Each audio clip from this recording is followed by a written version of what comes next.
तथा प्रेम का आनंद देकर हमारा मार्गदर्शन कीजिए, यही आपसे गुजारिश। थैंक यू बाबा। जय बाबा।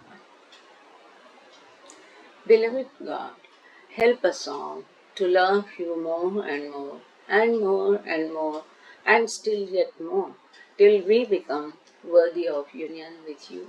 And help us all to hold fast to Baba's daman till the very end.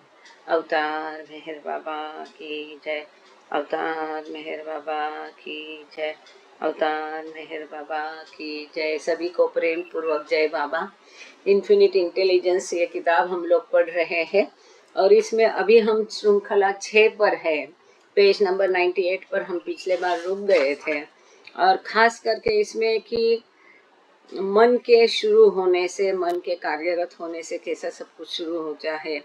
तो थिंकिंग या मन का कार्यरत होना या मन काम करना शुरू करना या थिंकिंग शुरू होना, सोच शुरू होना, ये प्री कंडीशन है, पहली शर्त है विश्व की निर्मिति के लिए या अनंत मन का खेल शुरू होने के लिए या कल्पना का शुरू होने के लिए। ये सब हमने देखा था। खास करके इसमें ये हमने देखा था कि प्राण एक्टिंग अपॉन आकाश, प्राण और आकाश दोनों के मिलन से किस प्रकार से स्थूल और सूक्ष्म जगत की निर्मिति हुई है, इस बारे में हमने संक्षेप में देखा था कि जो हलचल उठी या वाइब्रेशन शुरू हुआ, कंपन हुआ या मन का थिंकिंग शुरू हो गया, इसके पहले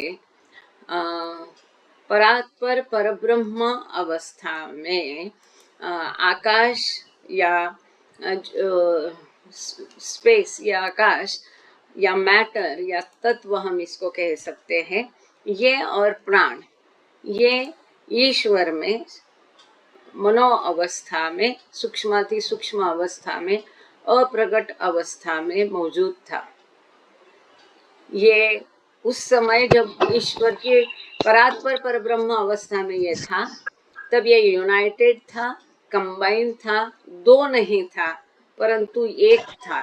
मतलब अद्वैत जो है। रामपाल जी, आपका माइक बंद करेंगे कृपा करके। रामपाल सिंह, किसी को अगर पढ़ना है, इसको एक्सप्लेन करना है तो हैंड रेज कीजिए और बाकी कृपा करके अपने माइक बंद रखिए, तो हमारा समय सभी का व्यतीत नहीं होगा। तो जो अद्वैत है, ये अद्वैत क्यों था, कैसे था, इसका इतना सुंदर उत्तर इस चैप्टर में वहां पर बाबा ने दिया कि ये प्राण और आकाश उस अवस्था में यूनाइटेड था, एक था, कंबाइन था, भिन्न या दो नहीं था। लेकिन जैसे निर्मिति हो गई, उसका मन का कार्य शुरू हो गया, तो वो आहुर बिंदु से जब वो बाहर आ गया तो दो बन के बाहर आ गया। मतलब वहां द्वैत शुरू हो गया। और इसी समय में प्राण ने आकाश के ऊपर कार्य करके फिर स्थूल और सूक्ष्म विश्व की निर्मिति हो गई। जैसे कि पहला उसका रूप, जैसे Meher Baba early messages to the West, ये बाबा की सुंदर किताब है और इस किताब में बाबा ने इस पूरी प्रक्रिया को आसान भाषा में बहुत सुंदर तरीके से एक्सप्लेन किया कि उसका दोनों का टकराव हो गया। और इसमें से, क्योंकि प्राण मतलब ऊर्जा है, जो साक्षात परमेश्वर है और बाहर निकला है, तो वो कितना मतलब शब्दों के परे अमर्याद हो सकता है। तो इससे टकराव होने से अनगिनत टुकड़े हो गए। वो टुकड़े मतलब आग के या ऊर्जा के गोले थे। फिर ये गोले फिर आपस में टकराए, इनमें से और अनगिनत गोले निर्माण हो गए और ये अनगिनत गोले फिर आपस में एक दूसरे से घर्षण हो के फिर अनगिनत गोले निर्माण हो गए। इस तीसरी स्टेप में हमारी पृथ्वी का निर्माण हो गया। कई सारे ग्रह, गोल, तारे इस प्रक्रिया में हो गए। तो पृथ्वी का कवच कैसे निर्माण हो गया, पहाड़ कैसे बने, समंदर, ये सब बाबा ने उस समय उस किताब में सुंदर तरीके से स्पष्ट किया है और शुक्रवार के इसमें हम उसे पढ़ चुके हैं। तो यहाँ पर अब हम रुके थे पिछले बार, आगे पढ़ते हैं। पेज नंबर 98, साइड उसका हेडिंग है subtle and gross are the bodies of the prana and akash, या प्राण और आकाश, तत्व और ऊर्जा, इसका शरीर स्थूल और सूक्ष्म कैसे है, ये इसमें विशद किया है। गांगड़े सर से मैं रिक्वेस्ट करती हूँ कि पूरा वेन से लेके इमेजिनेशन तक पैरा पढ़ सकते, छोटा पैरा है। जय बाबा सर। जय बाबा, जय बाबा। Subtle and gross are the bodies of Pran and Akash. When thinking begins, the fine Pran and Akash, comprising the fine imagination, are split and brought out or manifested. Thereafter, this split and uncombined Pran acts on the Akash, forming the subtle and gross universes, that is imagination. The subtle being related to Pran and the gross being related to Akash. So the subtle and gross universes, that is imagination, are the productions, the forms or bodies of Pran and Akash, which in their fine form had comprised the fine imagination. Yes, thank you sir. ओह,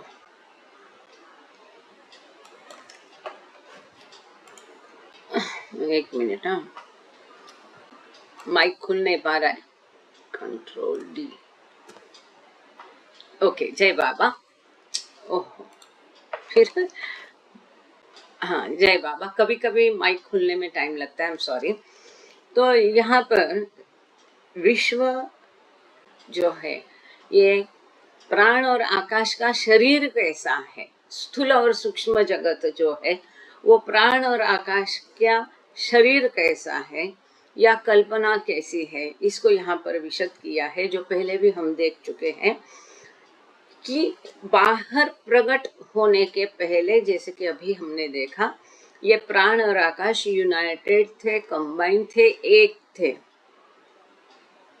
और जैसे thinking या चिंतन या सोच या मन का कार्य शुरू हो गया, वैसे ये जो सूक्ष्म या मनोकल्पना जो ईश्वर के अंदर थी, इसमें ये प्राण और आकाश, तत्व और ऊर्जा थे, ये विभक्त हो गए, स्प्लिट हो गए।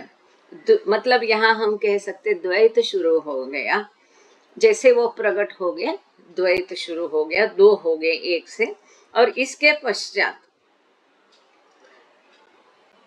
प्राण या सूक्ष्म जगत, प्राण या ऊर्जा ने आकाश या तत्व या मैटर पर काम करना शुरू किया, एक्टेड अपॉन, या दोनों का मिलन हम सादी भाषा में कह सकते हैं। अब ये अनकम्बाइन हो गए, जो एक था वो दो हो गए, ये दो वापस एक हो जाते हैं, इनका मिलन हो जाता है।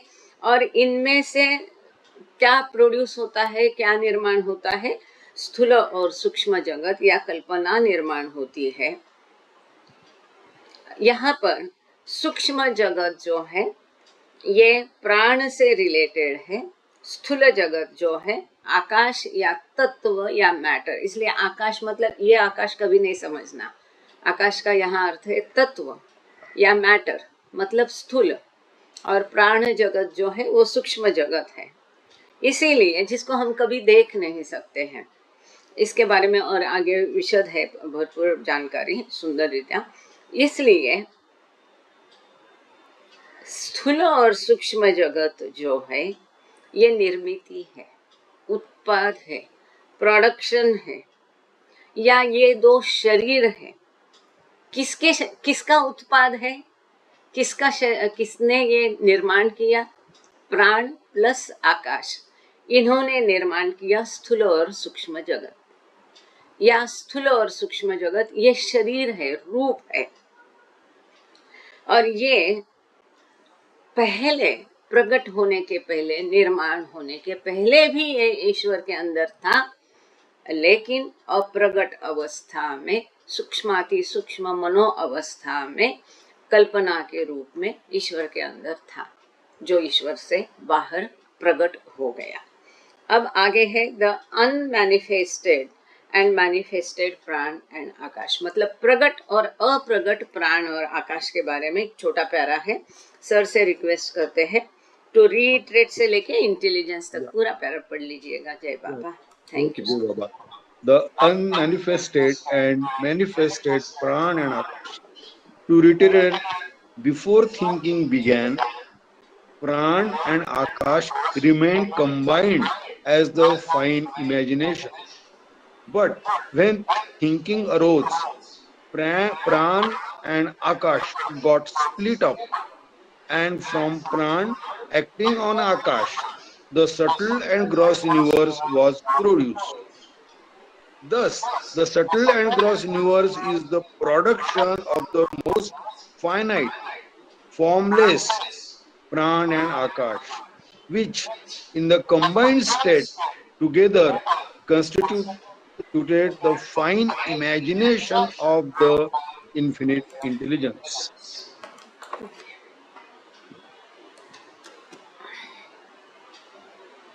Okay, thank you sir.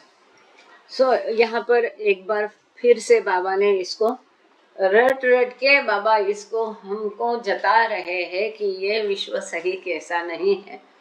तो रीइटरेट मतलब पुनरावृत्ति के लिए बाबा कहते हैं।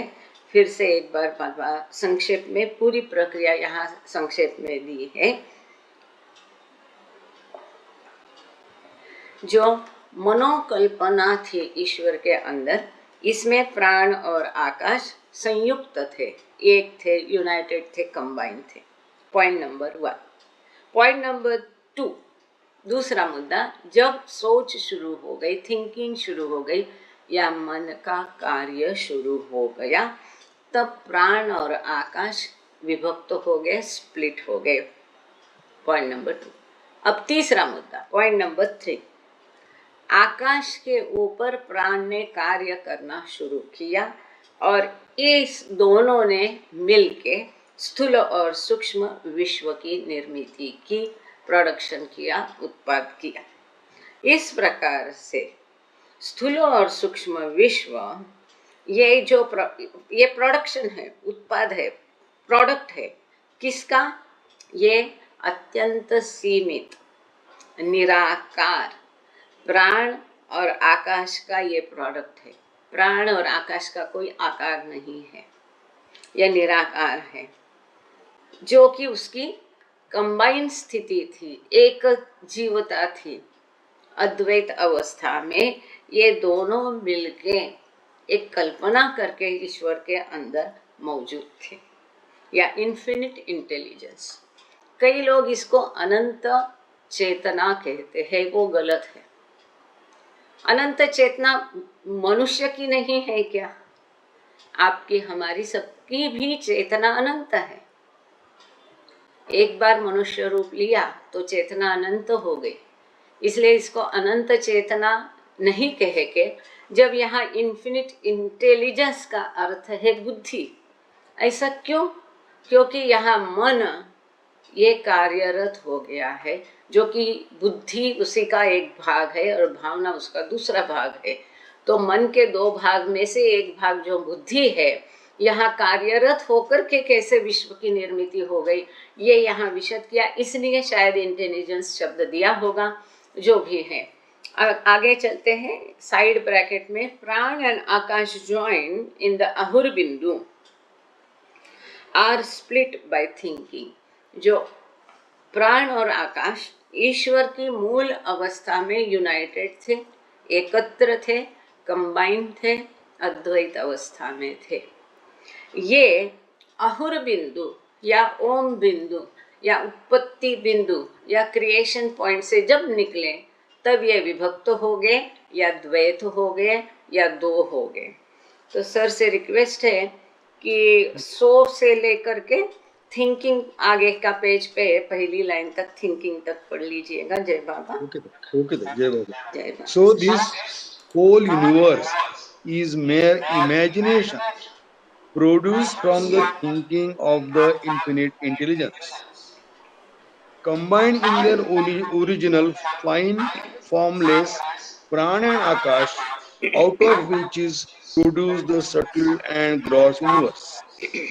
exist in the infinite intelligence as a mere most finite atom point.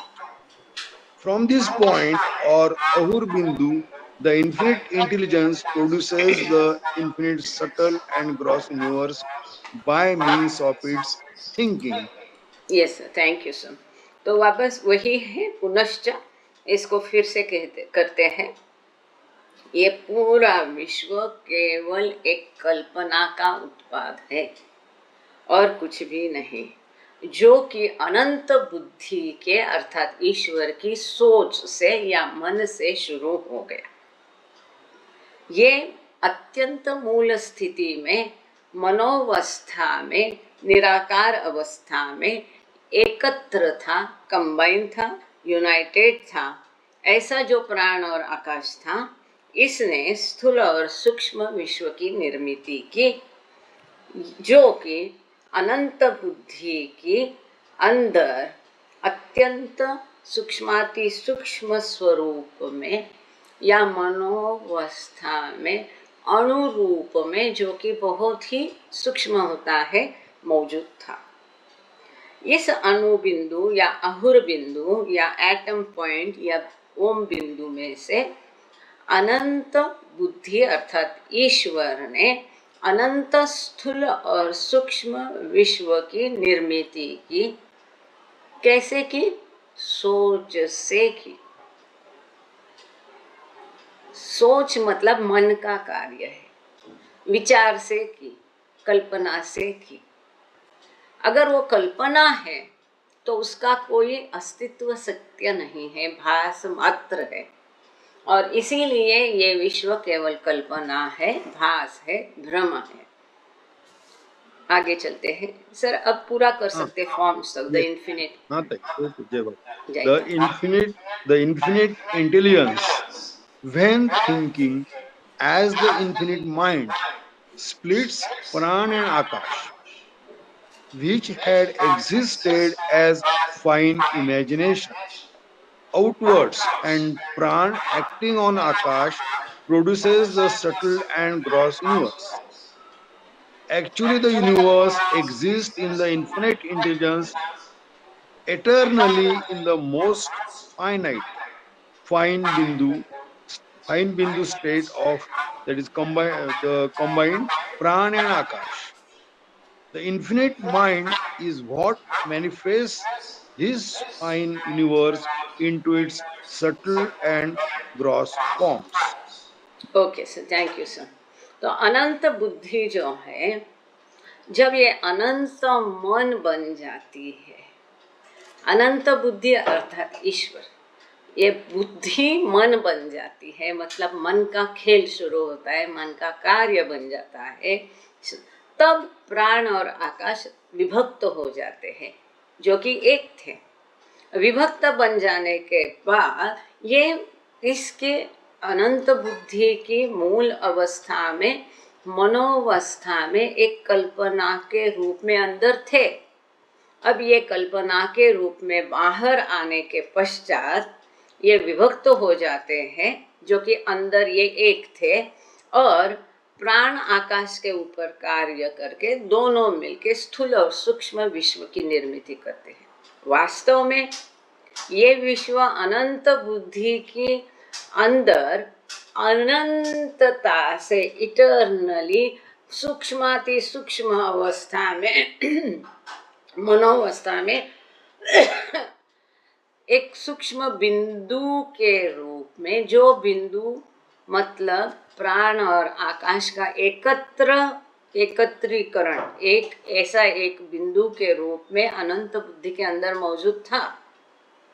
लेकिन ये अनंत बुद्धि का दूसरा हिस्सा है अनंत मन। ये अनंत मन इनको प्रकट करता है स्थूल और सूक्ष्म रूपों में, रूपों के द्वारा इसको प्रकट करता है, बाहर निकलता है, प्रदर्शित करता है। अब इसके आगे जो है, इस सब चैप्टर का आखिरी पैराग्राफ है, when thinking produces imagination, formless gets infinite form. जब सोच शुरू हो जाती है, मन का कार्य शुरू हो जाता है, तब कल्पना के द्वारा अरूप या निराकार को अनंत रूप मिल जाता है। सर से रिक्वेस्ट है, 100 से लेकर के एक आधा प्यारा कर लीजिएगा, फॉर्मलेस तक चलेगा। जी सर। हाँ, जय बाबा। जय So Baba. when thinking occurs, hmm, when thinking begins, when it works and acts, the subtle and gross universe is. But when consciousness, that is thinking, movement, vibration, but when consciousness is absent, hmm, the subtle and gross universe is not. Hmm, Through the सुंदर। most finite atom point, the infinite intelligence thinking produces or creates for its most finite fine imagination, that is universe, into subtle and gross forms. Okay, okay sir, thank you. यहाँ एक बहुत महत्वपूर्ण मुद्दा सुंदर तरीके से यहाँ विशद किया है। जब थिंकिंग नहीं था, जब सोच नहीं थी, जब मन शांत था, मन कार्यरत नहीं था, तब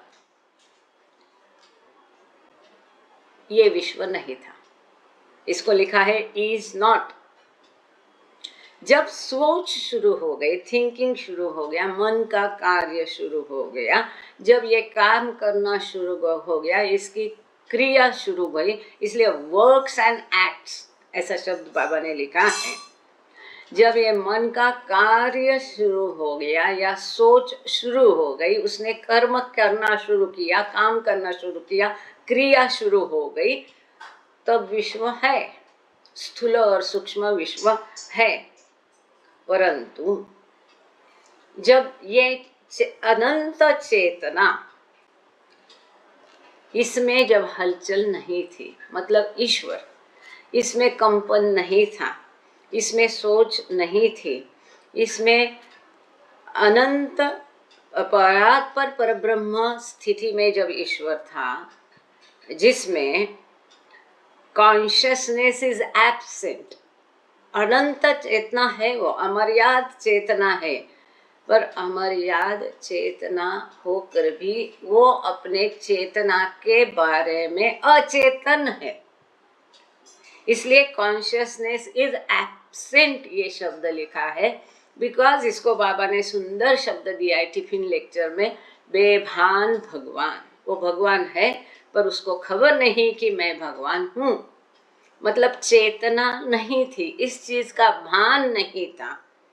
तब स्थूल और सूक्ष्म विश्व नहीं था, इज नॉट, तब उसमें ये विश्व नहीं है। अब ये जो सूक्ष्माति सूक्ष्म ओम बिंदु, एटम बिंदु, अहुर बिंदु है, इससे अनंत बुद्धि निर्माण करती है, क्रिएट करती है अत्यंत सूक्ष्म कल्पना, और उस कल्पना के दो शरीर होते हैं, स्थूल और सूक्ष्म शरीर या रूपों के द्वारा कल्पना की निर्मिति अनंत बुद्धि अहुर बिंदु के द्वारा या अहुर बिंदु से करती है। इस प्रकार से अनंत बुद्धि जो है, ये अनंत स्थूल और सूक्ष्म कल्पना या अनंत और स्थूल विश्व के रूप में इस कल्पना को प्रकट करती है, जो कल्पना इस अनंत बुद्धि या ईश्वर के अंदर पहले से निराकार रूप में अनंत काल से अनंतता तक और अत्यंत सूक्ष्म या मनो अवस्था में पड़ी थी, मौजूद थी, उसका अस्तित्व था, पर वो मनोअवस्था में था, मन के अंदर था। इसलिए जब मन में कंपन हो गया तो ये बाहर आ गए। ये सब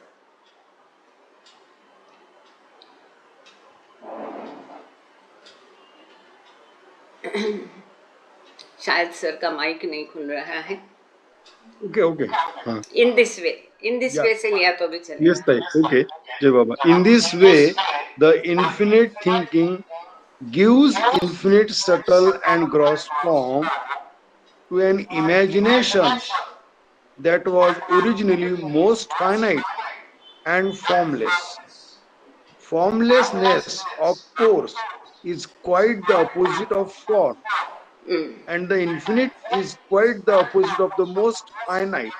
mm, Thus, infinite, subtle, and gross form is being given to its opposite, the most finite, formless imagination by the infinite thinking or infinite mind through the most finite point or bindu or atom in the infinite intelligence.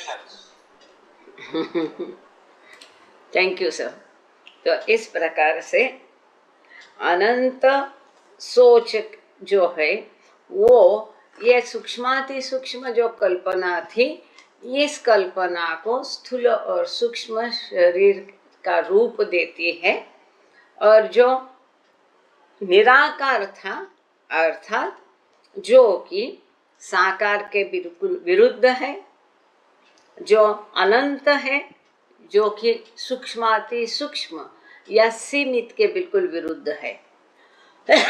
इस प्रकार से द्वंद्व का निर्माण होता है, द्वैत का निर्माण होता है। यहाँ किताब में लिखा नहीं, ये हमारे समझने की बात है। यही ये समय है, यही है बिंदु है जहाँ पर द्वैत का, द्वंद्व का निर्माण होता है, जो कि कारण है इस विश्व का। और जब ये द्वैत मिट जाता है, द्वंद्व मिट जाता है, तब वापस हम हमारे मूल स्वरूप को, अपने आप को पहचानते हैं। तो इस प्रकार से अनंत स्थूल और सूक्ष्म रूप जो है, जो कि अत्यंत सूक्ष्माति सूक्ष्म और निराकार कल्पना के रूप है। कल्पना कैसी थी? सूक्ष्म थी। इसका रूप कैसा है? अनंत है। कल्पना कैसी थी? निराकार थी। लेकिन रूप कैसा है? साकार है। हमें विश्व नहीं है। आप कहते हैं विश्व एक कल्पना है, भ्रम है, भास है। तो कोई भी आपसे पूछेगा हमें विश्व क्यों दिखाई देता है, कैसे दिखाई देता है, इसका सुंदर तरीके से यहाँ उत्तर दिया है। वो निराकार सूक्ष्म कल्पना ने इसको रूप दिया है, इसलिए यह साकार बन गया, इसलिए हमको दिखाई देता है। अब ये इसको हम कैसे देखते हैं, क्यों दिखाई देता है, ये भी आगे के प्रकरण में बाबा ने विशद किया है। फिलहाल के लिए हम इतना ही देखेंगे। अनंत स्थूल और सूक्ष्म जगत जो कि सूक्ष्म कल्पना द्वारा इनको निर्माण किया है, जो कि इसका निराकार का विरुद्ध साकार है।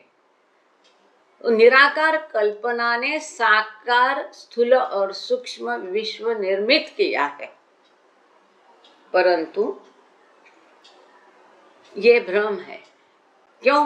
क्योंकि इसका मूल कल्पना है, भास है। इसीलिए formless imagination, thus infinite subtle and gross form is being given to its opposite, the most finite formless imagination by the infinite thinking। अनंत बुद्धि द्वारा अनंत कल्पना जो निराकार थी, उसने स्थूल और सूक्ष्म जगत को रूप दिया, साकार किया, जो कि उसके विरुद्ध है।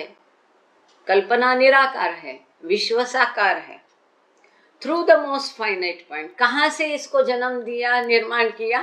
अत्यंत सूक्ष्माति सूक्ष्म अहुर बिंदु से, अणुबिंदु से अनंत बुद्धि द्वारा इसको निर्माण किया गया। अनंत बुद्धि की अनंत सोच द्वारा इसकी निर्मिति हो गई।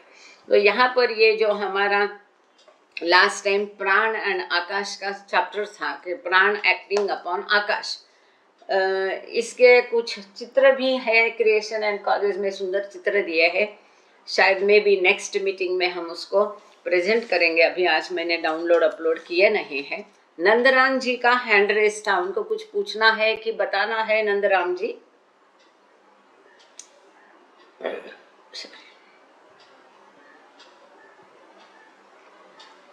नंदराम जी का हैंड रेस था।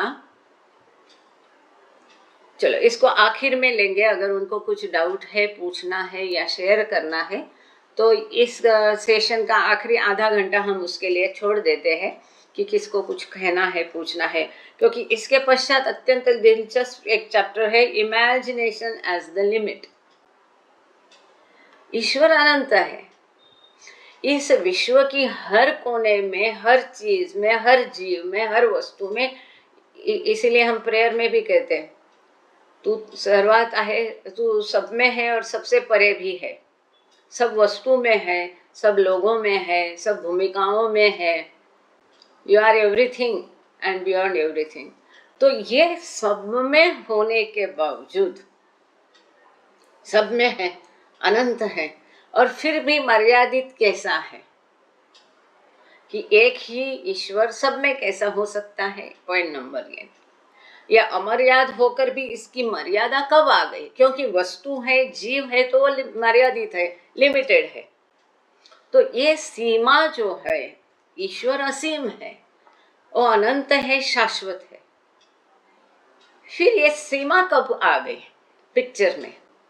ये लिमिटेशन कब आ गए? लिमिट कैसा तैयार हो गया? मर्यादा, सीमितता, सीमितत्व जो है, मर्यादित तत्व जो है, ये इसका जन्म कैसे, क्यों, कब हुआ? इसका सुंदर स्पष्टीकरण ये सब सेक्शन में है। इसका हेडिंग है imagination as the limit.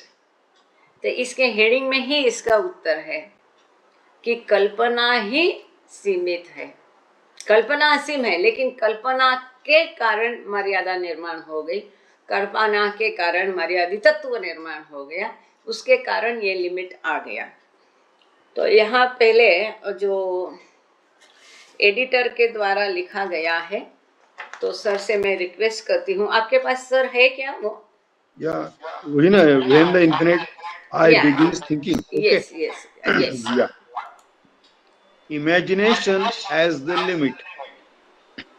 When the infinite I begins thinking and creates the universe, the atom point is projected onto the plane of infinite thinking. And in this way, the unlimiting fine imagination given form by thinking becomes the limit for the infinite intelligence. This limit, which is the universe, causes infinite thinking to become that false thinking by which infinite intelligence realizes the universe.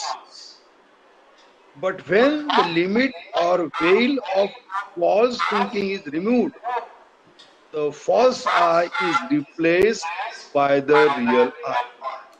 Wonderful, thank you sir.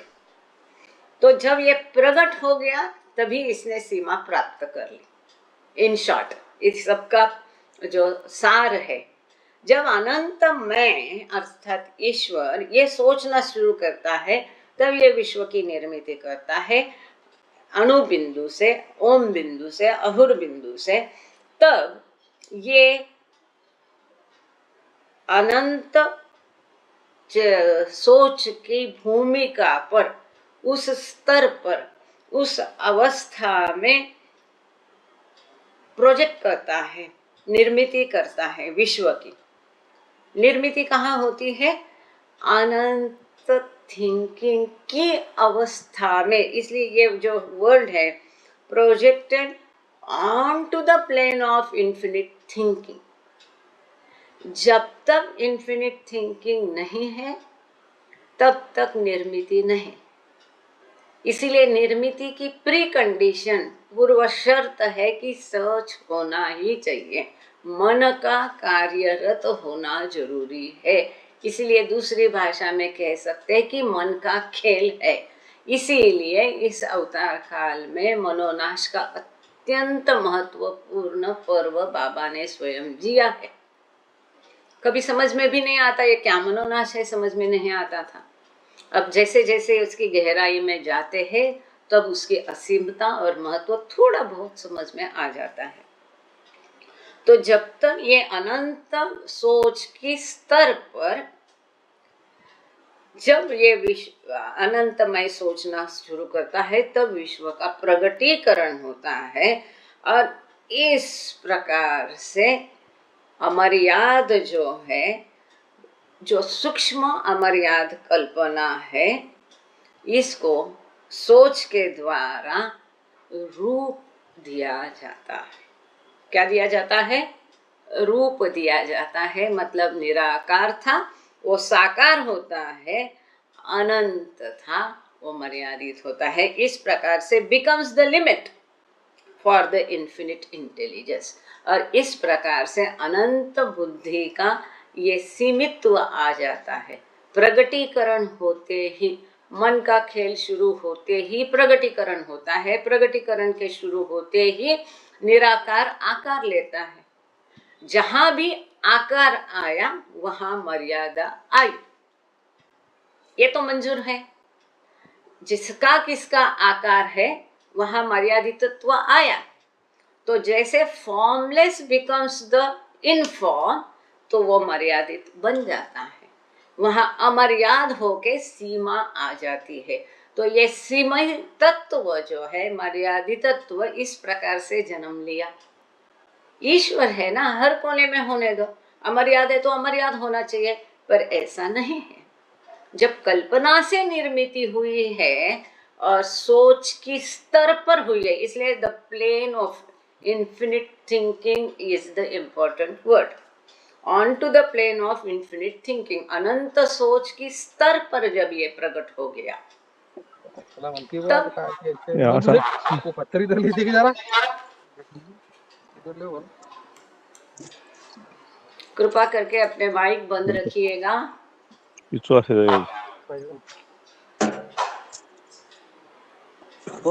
तुमचं कसं उलट होतं तुमची धरलं का? हा बदलले नाही का?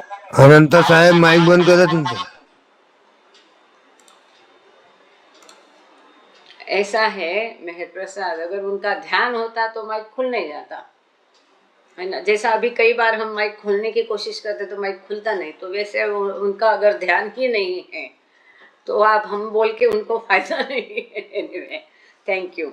सो मर्यादितत्व का जन्म कैसे हुआ, ये मतलब ये साधारण शब्द में बोल रही कि मर्यादितत्व या सीमा का जन्म कैसे हुआ। इस प्रकार से हुआ, प्रगटीकरण के साथ हुआ। ये जो मर्यादा है, सीमितत्व है, जो कि विश्व है, ये अनंत सोच को मिथ्या सोच में तब्दील कर देती है। This limit which is the universe causes infinite thinking to become that false thinking. अनंत सोच को मिथ्या सोच में यही मर्यादा तब्दील करती है। मिथ्या सोच के कारण क्या होता है? अनंत बुद्धि इस विश्व का अनुभव करती है, आप और हम। तो इस मर्यादा के कारण मिथ्या सोच आती है, और मिथ्या सोच के कारण ये मिथ्या सोच हमें मजबूर करती है इस कल्पना का, भास का, मर्यादितत्व का, विश्व का अनुभव करने के लिए हमें बाध्य करती है। परंतु जब ये मर्यादा निकल जाती है, ये मर्यादितत्व जो है, लिमिट है, सीमितत्व जो है, ये सीमा निकल जाती है, तब अपने आप हम क्या करेंगे? विश्व का नहीं परंतु स्वयं का अनुभव करेंगे। हम क्या है? स्वयं मतलब ईश्वर है, मतलब ईश्वर साक्षात्कार करेंगे। रियल सेल्फ का मतलब अपने मूल स्वयं का अनुभव हम करेंगे। जब ये सीमा का पर्दा उठ जाएगा, ये मर्यादितत्व का फॉल्स थिंकिंग, मिथ्या सोच निकल जाएगी, तब हम असली सोच करके अपने मूल स्वयं को, अपने आप को अनुभव करेंगे। अब हम चलते हैं पेज नंबर 100 पर। इसका साइड हेडिंग है when thinking begins, the unlimiting fine imagination becomes the limit. Yes sir. आधा पैराग्राफ ले सकते हैं आप इसमें जी. Okay. जय When Baba. thinking begins, the unlimiting fine imagination becomes the limit. Actually, the atom, the point bindu, from which the subtle and gross universes are produced, itself the atom of infinite intelligence projected onto the plane of infinite thinking, which is the thinking of infinite intelligence. That is the infinite mind.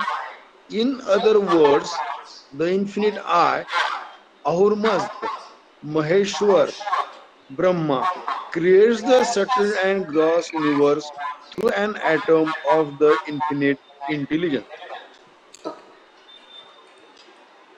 Okay sir, thank you.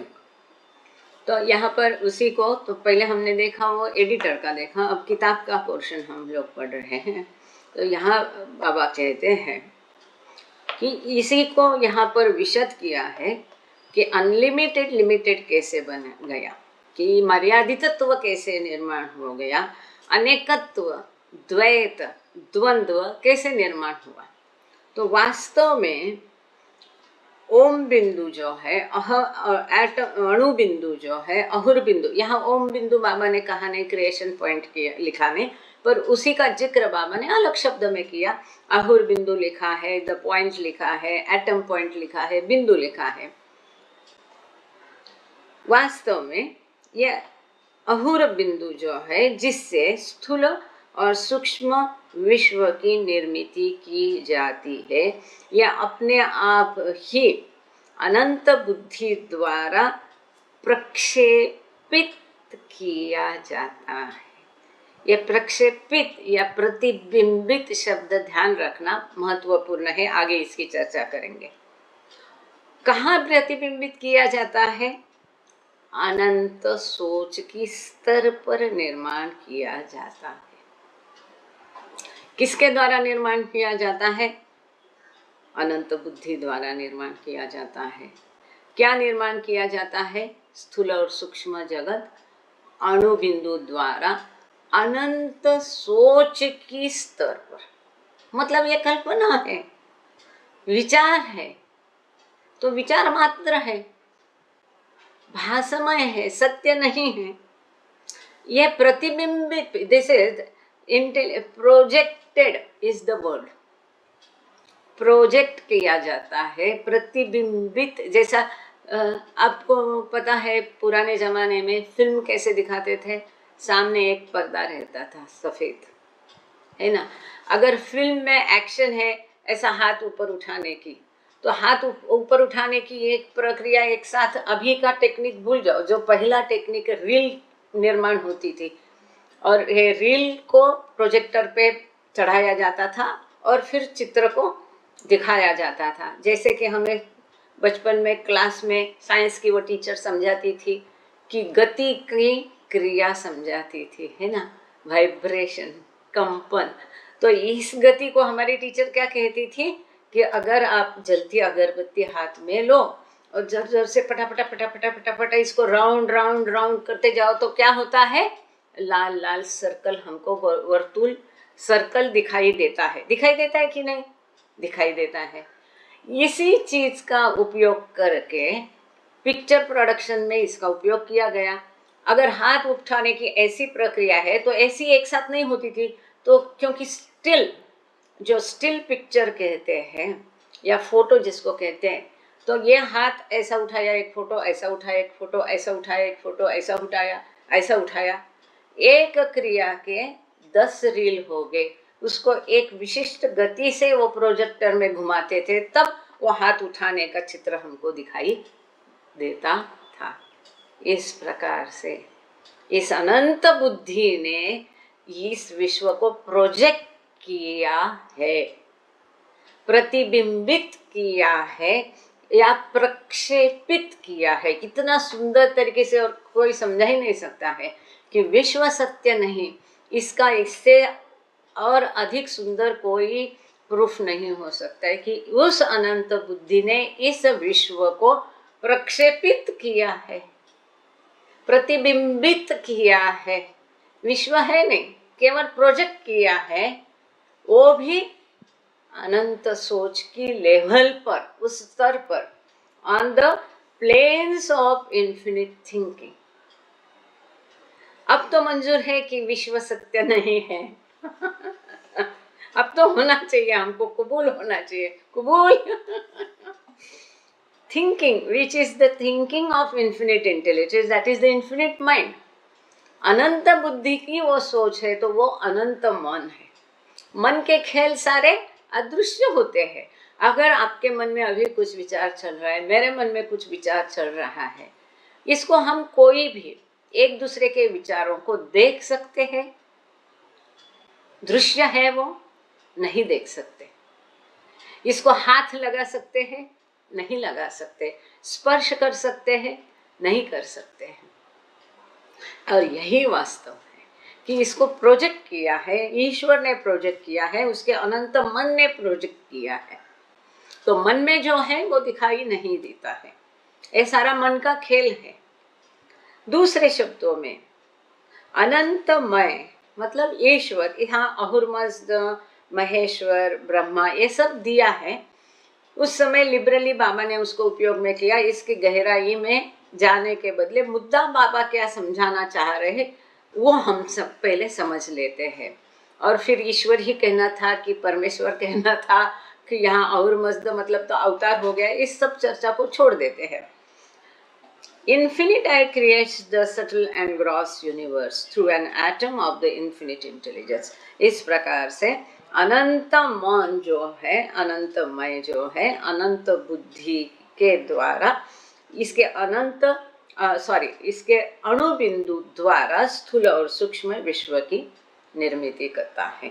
अब आगे और एक सुंदर उसमें add on है, तो sir से मैं रिक्वेस्ट करती हूँ कि पैराडॉक्सिकली के आगे एक ऑपोजिट तक ले लीजिए। जय बाबा। Paradoxically, the most finite, fine, formless, unbinding, unlimiting imagination of the infinite intelligence itself becomes the limit, bandhan, of the infinite intelligence when it begins thinking. So, with its thinking comes its limit, and the limit for the unlimited must at its origin be most finite. In this way, the onset of thinking gives rise to opposites. सुंदर, The इतने सुंदर unlimited, yeah, यहाँ रुक जाते हैं। तो इतने सुंदर तरीके से फिर से बाबा ने यहाँ कहा है कि देखो, मैं कहता हूँ इसलिए मान लो, ऐसा कभी बाबा नहीं कहते। इतना तर्क शुद्ध बाबा का सिद्धांत रहता है कि उसकी सुंदर चेन बनाई तो अपने आप समझ में आता है। इस तरीके से इस कई सारे रहस्यों को बाबा ने उजागर किया है। तो इस प्रकार से यहाँ फिर से बाबा कहते हैं कि ये कल्पना ही है जो कि सीमा बन जाती है। अत्यंत सुंदर तरीके से इसको असत्यवत, पैराडॉक्सल करें, मतलब दूसरी तरह से जो अनंत सीमित है, मनोवस्था में है, जो निराकार है, जो फ्री है, अनबाइंडिंग है, स्वतंत्र है, बंधा हुआ नहीं है, जो असीमित है, अनलिमिटिंग है, ऐसी जो कल्पना है अनंत बुद्धि की, ये कल्पना जो निराकार है, जो स्वतंत्र है, बंधी हुई नहीं, अनबाइंडिंग है, और जो मनोवस्था में है, ये स्वयं ही मर्यादा बन जाती है। कल्पना ही कारण है सीमितत्व का, जो हमने पहले देखा। कैसे? ये अनंत बुद्धि की मर्यादा बन जाती है जब अनंत बुद्धि द्वारा सोच या इन्फिनिट थिंकिंग शुरू होता है। कैसा? वो आगे बाबा ने बताया, with its thinking comes it's limit. इसकी सोच के साथ उसकी मर्यादा आ जाती है, उसके मन के व्यापार के साथ मर्यादा में वो बंध जाता है। अगर मन का व्यापार नहीं होगा तो मर्यादा का बंधन नहीं होगा। ये मर्यादा और कल्पना, मन के व्यापार और कल्पना ही इस मर्यादा का कारण है। सो यह मन के व्यापार के साथ आता ही मर्यादा आती है, और यह मर्यादा ही, अगर वो अमर्याद की मर्यादा है तो विरुद्ध से क्या होना चाहिए? अत्यंत सीमित होनी चाहिए। हमें प्रश्न पड़ता है कि अगर विश्व की निर्मिति हुई तो पाषाण रूप से, पाषाण नहीं, उसके पहले क्या था? पानी था, द्रव था, द्रव के पहले क्या था? वायु था, जिसको हम देख नहीं सकते, सूक्ष्माति सूक्ष्म। बाबा कहते हैं आप उसकी कल्पना नहीं कर सकते, समझ नहीं सकते, इसलिए मैं शुरुआत करता हूं पाषाण रूप से। तो द्वंद्व है, द्वैत है। अमर्याद का जो है, अनंत बुद्धि अमर्याद है, उसका द्वंद्व मतलब सूक्ष्माति सूक्ष्म, इसलिए उसकी शुरुआत भी सूक्ष्माति सूक्ष्म से होती है। इसलिए यहाँ लिखा है, the limit for the unlimited must at its origin be most finite. तो मूल जो सीमितत्व है असीमितत्व का, यह अत्यंत सीमित होना चाहिए। और इस प्रकार से ये थिंकिंग, ये मन का व्यापार, ये सोच जो है, ये विरुद्धों का जन्म देती है। ये मन का व्यापार, मन का कार्य, सोच, ये द्वैत को, द्वंद्व को, विरुद्धों को जन्म देता है। किस प्रकार से? जो अमर्याद है, जो असीम है, जो प्रकाश है, इसका विरुद्ध बन जाता है अत्यंत मर्यादित, अत्यंत सीमित, पूर्ण अंधकार। तो द्वंद्व कैसे निर्माण हो गया, द्वैत कैसे निर्माण हो गया, यहाँ पर यह विशद किया है कि मन का व्यापार शुरू होते ही द्वंद्व निर्माण हो गया, द्वैत शुरू हो गया। और इसी को नीचे विशद किया है। सर से रिक्वेस्ट करती है कि वो तीनों पढ़ के फिर आगे का भी पैरा आप ले सकते हैं। The unlimited. Yeah, the unlimited are opposite to the most limited. The infinite are opposite to the most finite. Light are opposite to entire darkness. Next para. Most finite find imagination. Manifesting is the limiting factor. So we find that the limit binding infinite intelligence comes through its most finite point. For the most finite, formless imagination, when given form by thinking, is what becomes that limit for the unlimited intelligence. In other words, the subtle and gross universe itself becomes the limit for the unlimited infinite intelligence when its thinking process begins. Yes sir, thank you sir. तो जैसे यहाँ पर बहुत सुंदर तरीके से दिया है, और अत्यंत महत्वपूर्ण ये टॉपिक है कि प्रगटीकरण ही इसका लिमिटिंग फैक्टर है। प्रगटीकरण, बाहर आना, प्रगटीकरण, विशदिक, प्रोजेक्शन, जो सुंदर शब्द यहाँ बाबा ने हमको दिया है, जो प्रतिबिंबित किया, प्रक्षेपित किया, तभी ये मर्यादित हो गया। ये प्रक्षेपित करना या मैनिफेस्ट करना या प्रगटीकरण करना, जो मनोवस्था में अत्यंत सूक्ष्म कल्पना थी, इसका प्रगट होते ही मर्यादा में ये आ गई। ये निराकार थी, ये साकार हो गई तो मर्यादित तत्व आ गया। जो भी जहाँ भी आकार है तो वहाँ मर्यादा आती है। इसलिए we find that the limit binding infinite intelligence comes through its most finite point. अनंत बुद्धि को मर्यादा में बांधने वाला, सीमितत्व देके बंधन में डालने वाला जो है, इसके वो भी मर्यादा का मर्यादितत्व भी आहुर बिंदु से आया है। सब कुछ माया है, सत्य है, असत्य है, सुंदर है, गलिच्छ है, कुरूप है, सब कुछ उसी बिंदु से बाबा कहते हैं वहां पर कि गोल छोटे बिंदु से सब कुछ बाहर आया, सभी उसी में से बाहर आया है। इस प्रकार हम देखते हैं कि अनंत बुद्धि की जो मर्यादा है, सीमितत्व है, बंधन है, वो भी उसके अत्यंत सीमित बिंदु से ही बाहर आया। क्योंकि अत्यंत सीमित बिंदु से बाहर क्या आया? जो कल्पना अंदर थी वो बाहर आ गई, जो प्राण और आकाश था ये बाहर आ गया, जो निराकार था उसने प्रकट होते ही रूप धारण किया, रूप धारण किया तो फिर वो साकार हो गया, तो उसको मर्यादित्व आ गया। For the most finite, formless imagination, when given form by thinking, is what becomes that limit. तो जो कल्पना निराकार थी, सूक्ष्माति सूक्ष्म केवल मनोकल्पना थी। अब मान लो कि कोई पेंटर है या शिल्पकार है, उसके मन में एक कल्पना है, वहाँ मैं ऐसा ऐसा चित्र उतारूं या ऐसी ऐसी शिल्पाकृति में बनाऊं। जब इसके मन की कल्पना ये कागज पर उतारता है, तब ये कल्पना केवल मनोकल्पना नहीं होकर के साकार कल्पना बन जाती है। एग्रीड?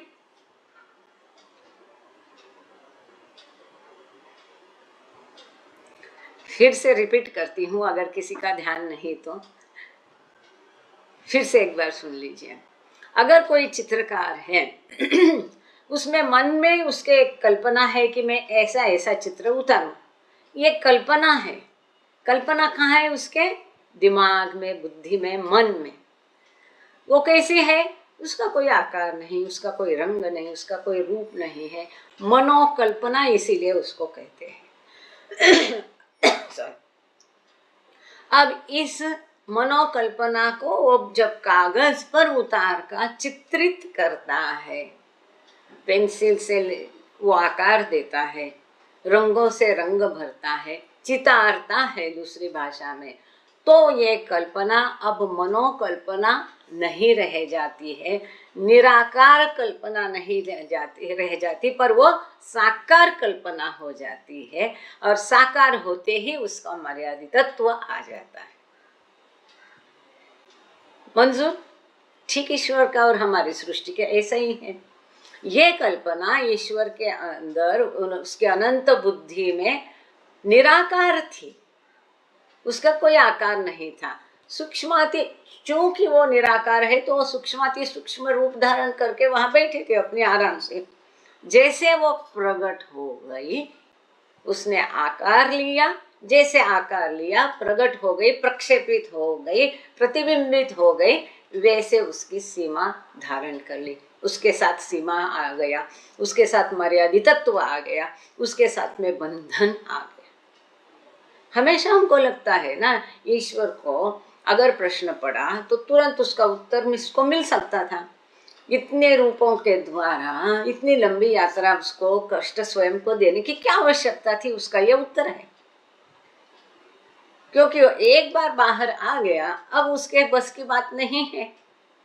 अब उसको ये पूरा अनुभव करने के बाद ही वो, क्योंकि अनंत था तो विरुद्ध से वो अत्यंत सीमित बना।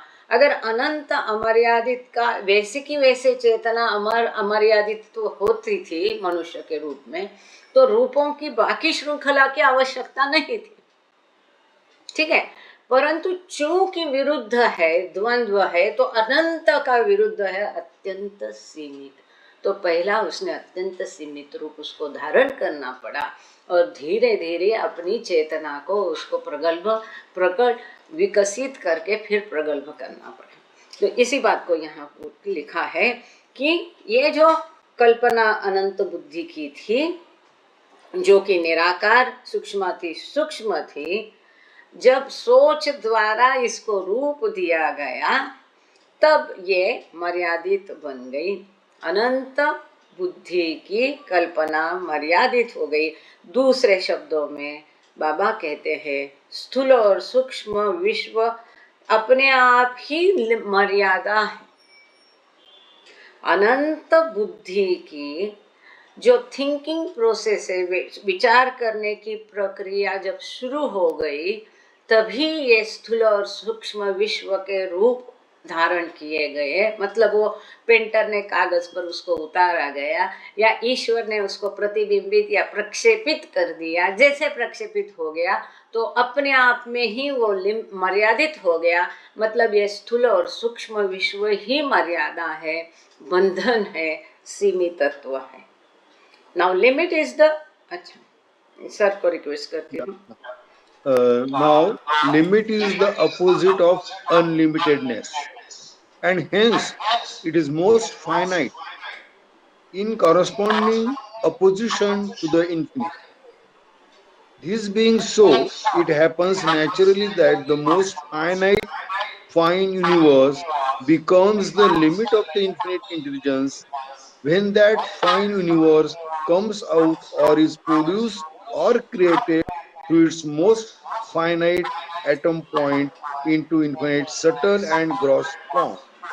In short, the limit constituting the subtle and gross universe is created from an atom of the infinite intelligence when it is thinking. Thank you sir. अब सीमित या मर्यादा, यह अमर्याद या असीम का विरुद्ध है। इसके कारण जो अत्यंत सीमित था, ये असीमित के बराबर है, इसका विरुद्धार्थी है। अगर ऐसा है तो स्वाभाविक रीत्या इस प्रकार से हो गया कि जो अत्यंत सीमित मनोविश्व था, जो उसके अंदर था, ये स्वयं ही एक सीमा बन जाती है, मर्यादा बन जाती है अनंत बुद्धि की।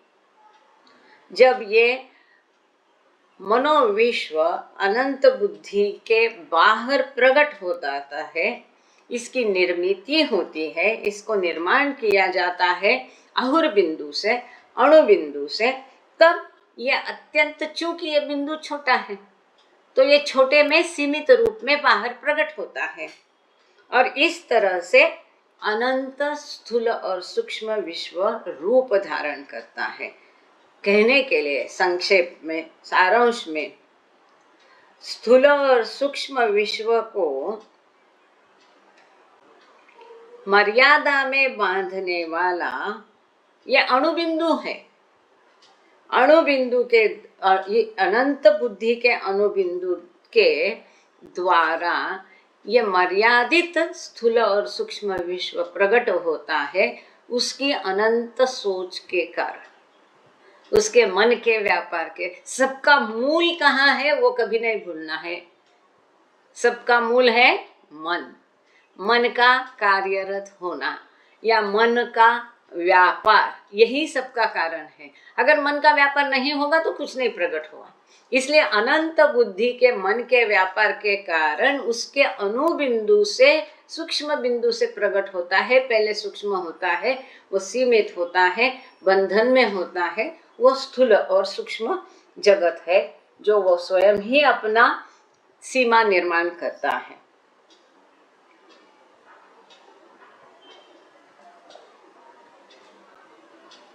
तो इन शॉर्ट क्या, आकार के कारण, रूप के कारण, जो निराकार था वो साकार हो गया, तो आकार या रूप के कारण सीमित तत्व आ गया, और इस प्रकार से स्थूल और सूक्ष्म विश्व यही उसकी सीमा है, मर्यादा है, सीमित तत्व है, लिमिट है।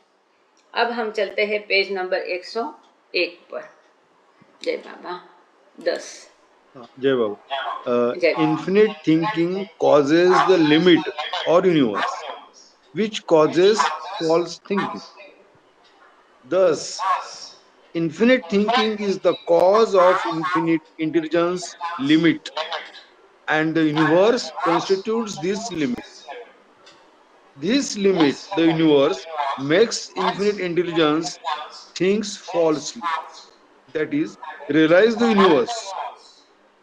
With the disappearance of the limit, false thinking vanishes, or as it could equally well be said, With the disappearance of false thinking or the false I, the limit bandhan vanishes. Thank you sir. तो बहुत सुंदर तरीके से यहाँ दिया है, फिर से उसको स्पष्ट किया है दूसरे शब्दों में। अनंत सोच के कारण ही मर्यादा निर्माण होती है या विश्व निर्माण होता है, जो कि मिथ्या सोच का कारण बन जाता है। इस प्रकार से अनंत सोच के कारण या मन के कार्यरत होने के कारण या मन के कारण, सोच के कारण, सोच ही कारण है। अनंत बुद्धि की सीमा का कारण सोच है। ये मन का व्यापार ही अनंत बुद्धि की मर्यादा का कारण है। Is it okay? ये मन का, आई विल रिपीट इट, मन का व्यापार ही अनंत बुद्धि की मर्यादा का कारण है।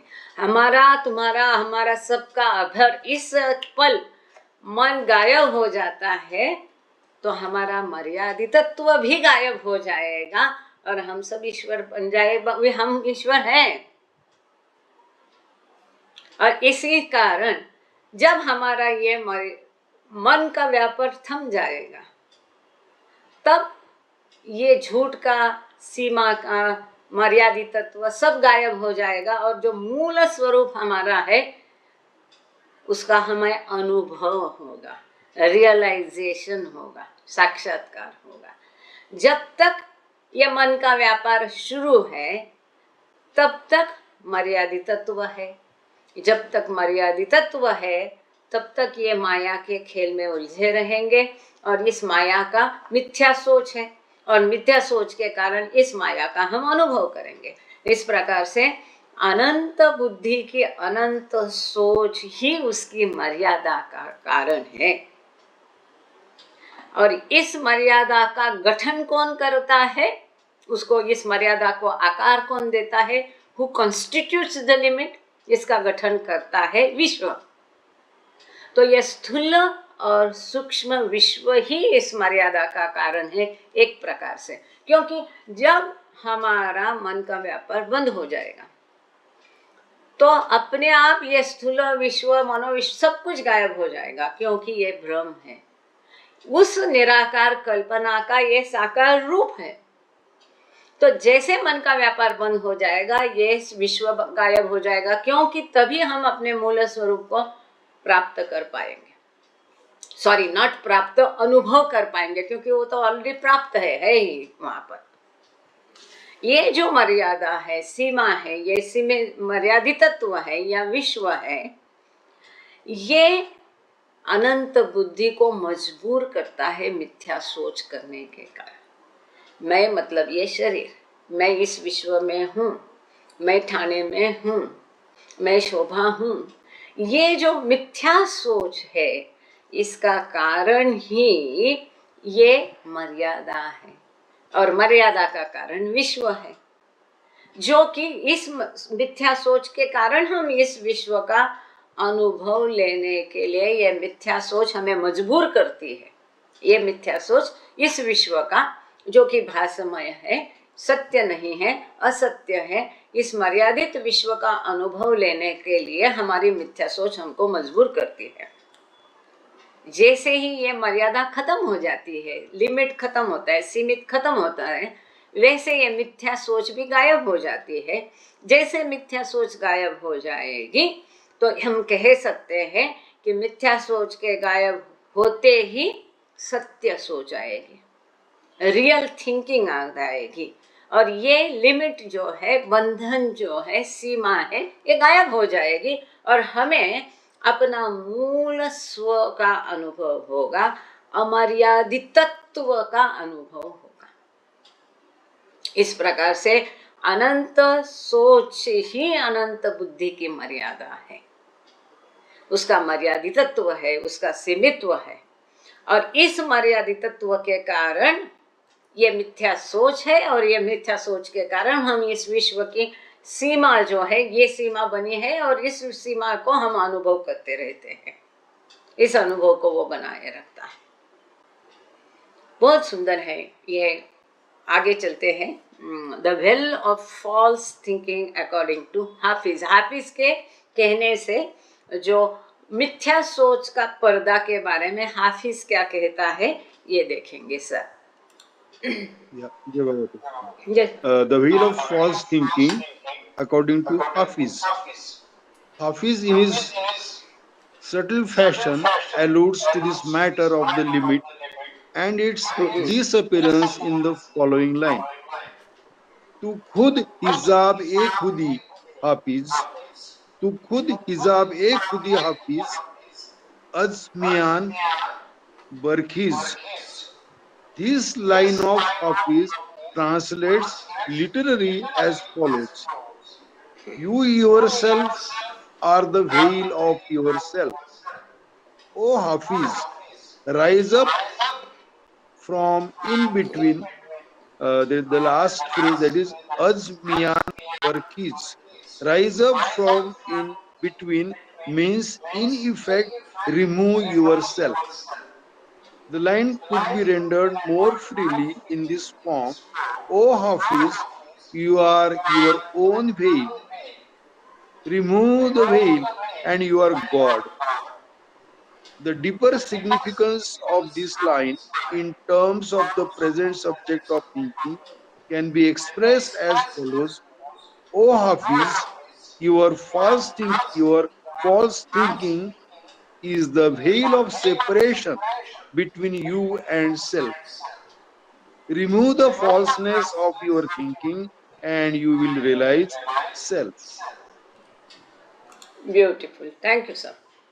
तो यहाँ पर हाफिज अपनी जो खास तरीका है उनका सूक्ष्म तरीके से बातों को कहने का, इसमें अपनी इस मर्यादा का और इसके गायब होने के बारे में उनकी एक पंक्ति दी है यहाँ पर। अब यहाँ पर तू खुद हाजिब ए खुद ही हाफिज अज मियाँ बरखीज।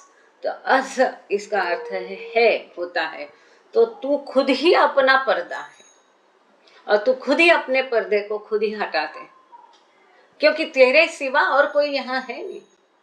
तू एकमात्र अगर यहाँ है तू स्वयं अपने पर्दे को हटा सकता है। इतना डीप मीनिंग इसमें है। तो यहाँ इस लाइन का यहाँ पर इन्होंने जो ट्रांसलेशन किया है, ये कहता है कि तू स्वयं ही अपना पर्दा है ओ हाफिज। तो इन दोनों से तुम उठ जा, मतलब अपने स्वयं के बीच में से और अपने शरीर के बीच में से ये पर्दा हटा दे। द लास्ट फ्रेज अज मियाँ बरखीज। अज का अर्थ है। मियाँ मतलब बोलते ना, अरे मियाँ। तो तू खुद ही, यहाँ पर इन्होंने थोड़ा अलग दिया है, बट ओके कोई बात नहीं, क्योंकि ये जो पर्शियन शब्द है अज, इसका कई प्रकार से इसका कई अर्थ है। इसके इतना छोटा शब्द के कई अर्थ है। जो पर्शियन व्यक्ति है फरसिद नमीरानियन, उन्होंने बताया कि किस प्रकार से उसका उपयोग किया है, सेंटेंस किस प्रकार से है, उस प्रकार से इस अज शब्द का कभी उसका अर्थ है क्यों किए होगा, कभी इसका अर्थ है, कभी इसका अर्थ है बट, ऐसे अज शब्द के कई अर्थ निकलते हैं उसके हिसाब से।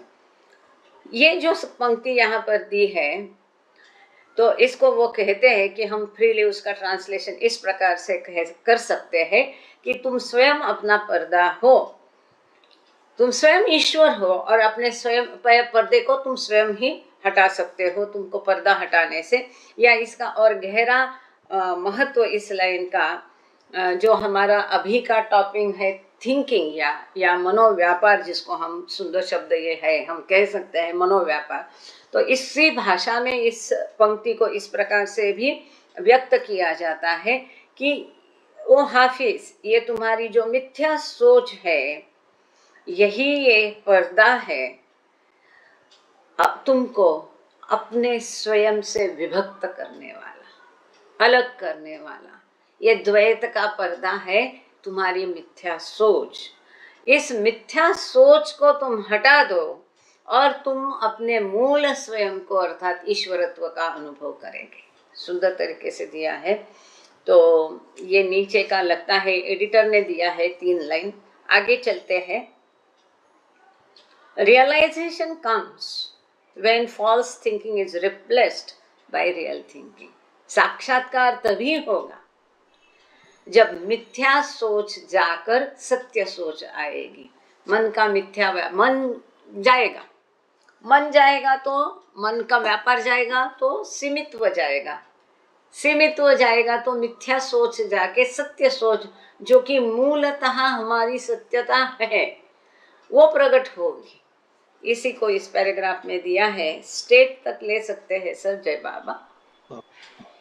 When it does this, that is, when it realizes self, the infinite intelligence realizes that it is unlimited as it had been originally and all along. But for this realization to be achieved, the false egoism or false thinking of the infinite intelligence must vanish in the thinking conscious awake state. This is For important. in the unthinking unconscious sound sleep state, the infinite intelligence, though it becomes unlimited, does not realize this. In order for this realization to occur, the false egoism, the false thinking, the false I must vanish, and while vanishing, change into real egoism, real thinking, real I. Okay sir, thank you. So यहाँ बहुत beautifully इसको simple शब्दों में दिया है कि जब ये होगा, क्या होगा? मिथ्यत्व का पर्दा हट जाएगा, तब तुम अपने मूल स्वयं का अनुभव करोगे। मतलब अनंत बुद्धि जो है अपने अनंतत्व का अनुभव करेगी, जैसे कि वो मूलतः है, युगों युगों से अनंत काल से है। परंतु ये साक्षात्कार होने के लिए, इस साक्षात्कार को प्राप्त करने के लिए झूठा अहम, मिथ्या सोच और अनंत बुद्धि के द्वारा इसको हटाना पड़ेगा। अनंत बुद्धि आपके हमारे रूप में जो अनंत बुद्धि है, इसका जो फॉल्स इगोइज्म है, मिथ्या अहंकार है, मिथ्या सोच है, इसको गायब होना पड़ेगा, तभी ये साक्षात्कार प्राप्त होगा। वो भी कभी जागृत अवस्था। अनंत बुद्धि जो आप और हमारे या मनुष्य के रूप में है, और जो जागृत अवस्था में है, सचेत अवस्था में है, जागृत सचेत अवस्था में उसका मिथ्या अहम और मिथ्या सोच गायब हो जानी चाहिए। नींद की अवस्था में नहीं, क्योंकि नींद की अवस्था में उसको चेतना है नहीं। जब उसको चेतना है नहीं, वहां अहम भी नहीं है। डीप गहरी निद्रा में अहंकार नहीं होता है, सोच नहीं होती है, ना सत्य सोच होती है, ना मिथ्या सोच होती है, कुछ भी नहीं होता है, और वहां चेतना भी नहीं होती है। इसलिए वो निद्रा अवस्था में अचेतन और असोच अवस्था में होता है, उसका मन का व्यापार भी बंद होता है। तो जब ये जगता है, जागृत है, तब ये मन का व्यापार, मिथ्या सोच बंद हो जानी चाहिए, गायब हो जानी चाहिए, उसका झूठा अहम गायब हो जाना चाहिए, तभी ये अपने मूल स्वरूप का अनुभव कर पाएगा। क्योंकि गहरी निद्रा में ये अनुभव, उसका रियलाइजेशन नहीं हो सकता है। In order for this realization to occur, the false egoism thinking, the false must vanish. ये साक्षात्कार होने के लिए जागृत अवस्था में होना जरूरी है, सचेत होना जरूरी है। इसके लिए ये मिथ्या अहंकार गायब हो जाना चाहिए, मिथ्या सोच गायब होना चाहिए, मिथ्या मैं खुद ही मिट जाना चाहिए, तभी खुदा मिलेगा। और ये गायब होके फिर ये सत्यमय में तब्दील होना चाहिए। वैश्विक अहम, सत्यमय, सत्य अहम, ये सत्य सोच उसकी जगह लेनी चाहिए। रियल आई, वास्तविक मैं। जब ये होगा, when this happens, yes sir, When this happens, then the infinite intelligence becomes unlimited and at the same time realizes this fact. That is, it knows that it is unlimited and infinite, both when it realizes itself as limited and when it realizes itself as unlimited. In both cases, thinking is the necessary precondition.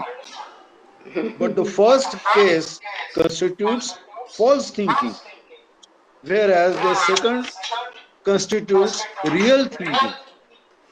Infinite intelligence realizing that it is unlimited is the realization of self.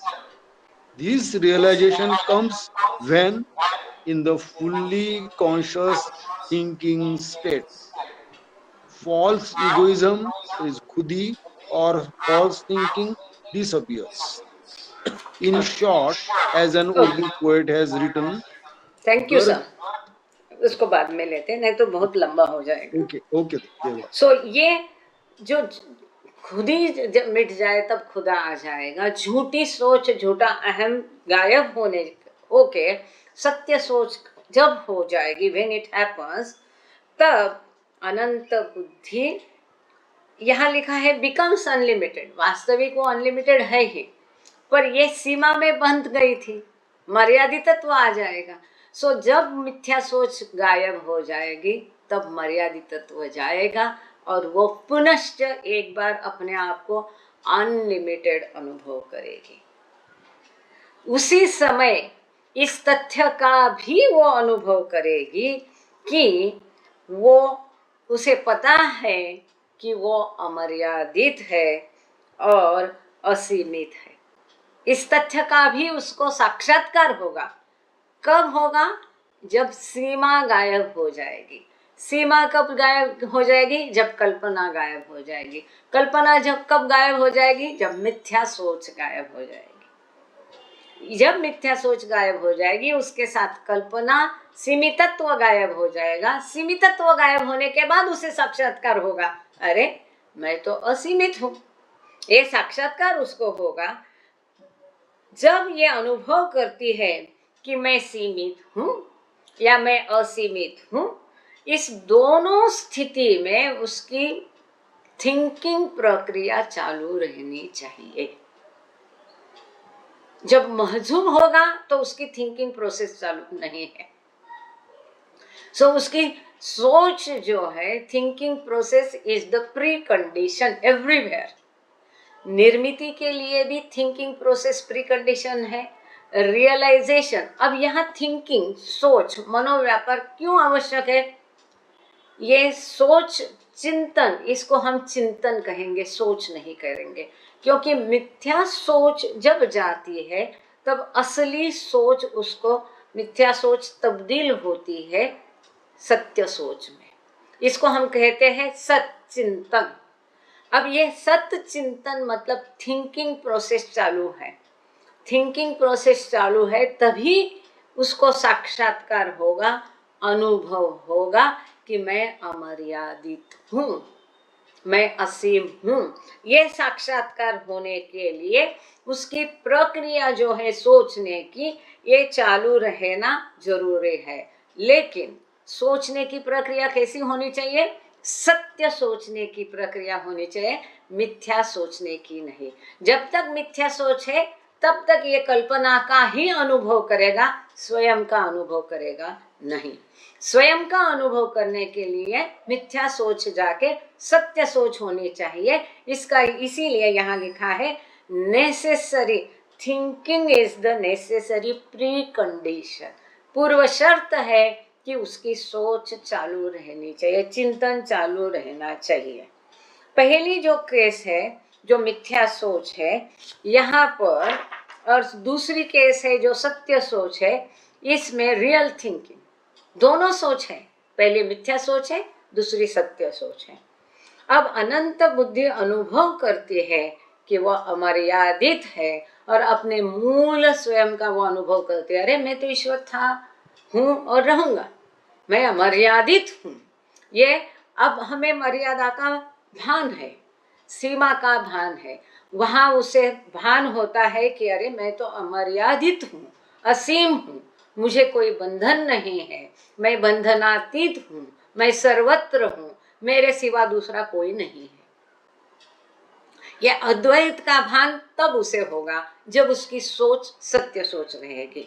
ये साक्षात्कार जब आएगा तब वो सचेत होना चाहिए, सोच की स्थिति में होना चाहिए, उसकी खुदी गायब हो जानी चाहिए, अहंकार झूठा अहम मिट जाना चाहिए और मिथ्या सोच गायब हो जाना चाहिए, तभी ये होगा। इसी को हम ईश्वर गॉड स्पीक्स में क्या कहते हैं, 3 चीजें हैं जिसमें हम क्या कहते हैं, इसी भाषा में हम समझने के लिए क्या कहा था उस समय में कि हमारा जो आत्मा है वो वही रहता है, ये कर्म का बंधन उसको नहीं बांधता है, लेकिन ये आत्मा अपने आप अहंकार और संस्कार और मन ऐसे 3 कपड़ों की गठरी में बंधा हुआ है। ये तीनों गायब हो जाना चाहिए, मिथ्या सोच भी गायब हो जाना चाहिए, मन का व्यापार भी नष्ट हो जाना चाहिए, मिथ्या अहंकार भी गायब हो जाना चाहिए, तब मिथ्या सत्य सोच प्रकट होगी, अनुभव होगी। और इसीलिए एक जो उर्दू कवि है उसने लिखा है, गर्दू अपनी खुदी मिटा के, कहाँ गया चश्मा गर तू अपनी खुदी मिटा के मीपन तो खुदा तू हो जाए। जब हम सबको पता है खुदी मिटेगी तो तुम खुदा बन जाओगे, खुदी मतलब अहम, मिथ्या अहम, ये मिट जाएगा तो तू स्वयं मूल स्वयं अपने अनुभव करेगा, मतलब खुदा बन जाए। बनना है नहीं, बनना नहीं है, कहीं से बाहर से प्राप्त भी नहीं करना है, हमारे अंदर हम स्वयं खुदा है, केवल इसका अनुभव करना बाकी है। वो अनुभव कब करेंगे, जब हमारी खुदी मिट जाएगी, खुदी माने मिथ्या अहम मिट जाएगा, मिथ्या सोच मिट जाएगी। If your own lower self you wipe out, then God you become.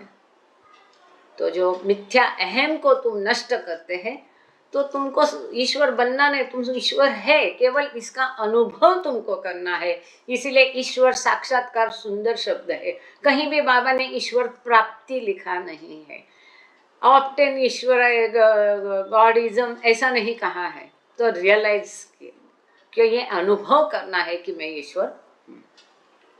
तो ये जो सुंदर चैप्टर था कि मर्यादा कैसे निर्माण हो गई, और जो निराकार कल्पना ये विश्व कल्पना है तो साकार क्यों दिखता है, तो ये साकार होने के कारण ये, क्योंकि ये प्रक्षेपण है, ये ईश्वर प्रक्षेपित करता है। जो सुंदर शब्द आज हमने यहाँ देखा, projected, this is projected by infinite intelligence, ये प्रतिबिंबित है, प्रक्षेपित है, इसलिए यह सत्य नहीं है, झूठ है।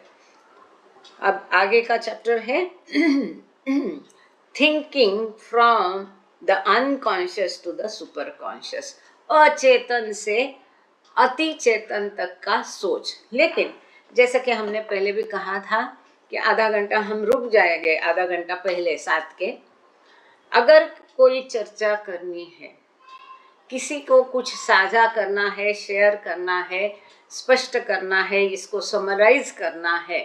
समराइज करना है तो सिंपल है कि जैसे निराकार था वो आकार में आ गया, जैसे उसने आकार स्व प्रकट हो गया तो प्रगटीकरण के साथ उसकी सीमा आ गई, लिमिट, मर्यादित तत्व आ गया है।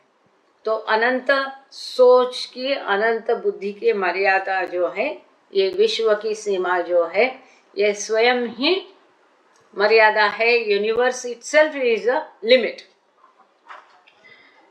तो किसको अगर कुछ पूछना है, बताना है, बोलना है, तो please raise your hands and we will take 1 by 1। तो नंदराम जी ने क्या गलती से हैंड रेज किया था क्या? नंदराम जी है, कुछ कहना है क्या नंदराम जी आपको? Otherwise we will start new topic immediately, क्योंकि आधा घंटा में काफ़ी कुछ हो सकता है। We are on page number 102। जय बाबा।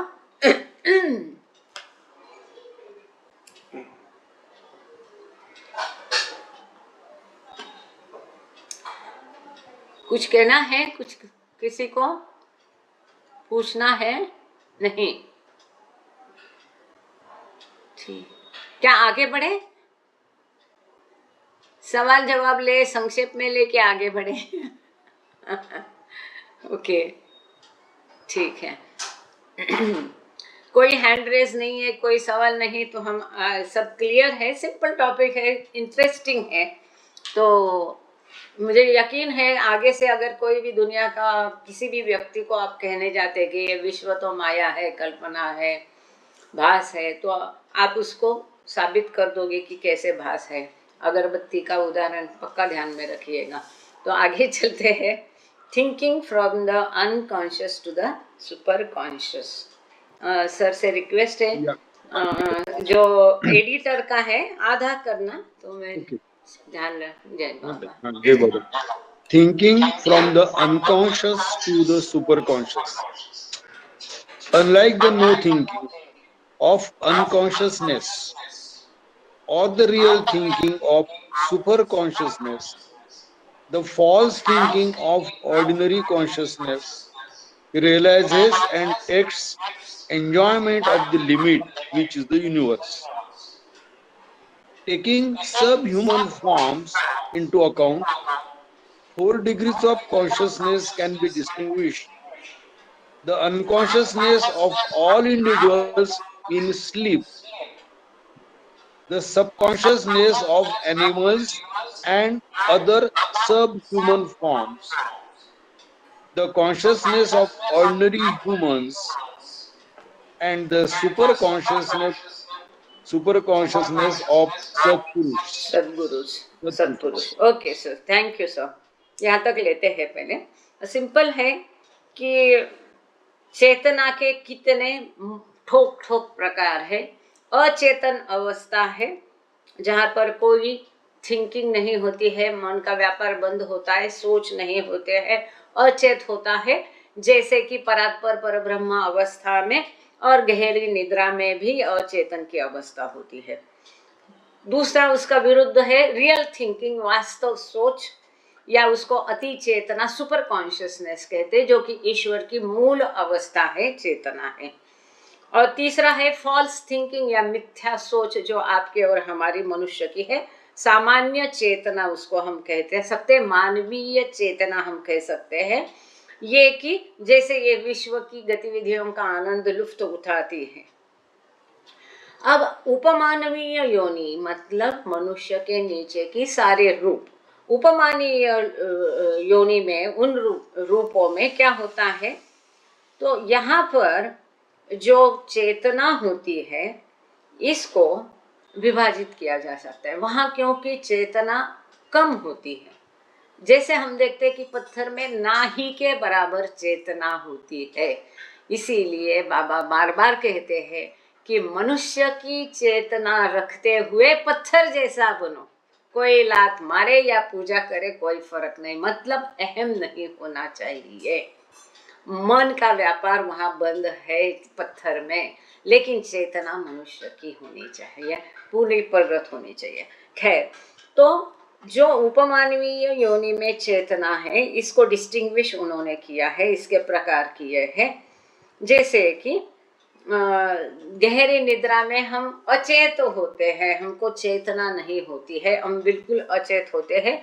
हम कौन है, कहाँ, किसी भी चीज़ का हमें भान बिल्कुल ही नहीं होता है, बिल्कुल हम बेभान होते हैं। और जो पशु हैं, पंछी है, जो उपमानवीय है, इनमें चेतना कम होती है, सबकॉन्शियस होते हैं, पूरी चेतना नहीं होती है। लेकिन कुछ चीज़ें हैं, जैसे जैसे योनियाँ प्रगत हो जाती है, रूप प्रगत विकसित हो जाते हैं, जैसे कि मन पहली बार सूक्ष्माति सूक्ष्म रूप में वनस्पति योनि में पहले प्रकट होता है, उसकी पहले की योनि में नहीं होता है। फिर पशुओं में योनि में वो, और जैसे कि उसको हम कहते हैं इंस्टिंक्ट, सहज प्रवृत्ति उनमें प्रकट हो जाती है। और सामान्य मनुष्य की चेतना, इसके पश्चात आता है सुपर कॉन्शियसनेस ऑफ द सत्पुरुष, आध्यात्मिक मार्ग पर जो प्रगत है उनकी थोड़ी और प्रगत, या इसको हम कहते हैं प्रगल्भ चेतना। क्योंकि आए दिन लोगों का ये ऑब्जेक्शन रहता है कि आप कहते हो मनुष्य में चेतना पूरी प्रगत है, फिर अब प्रगत क्या होता है, इसलिए हमने उसको प्रगल्भ नाम देना शुरू किया है। अब पूरी विकसित है, परंतु वो मानवीय चेतना है, संस्कारित चेतना है।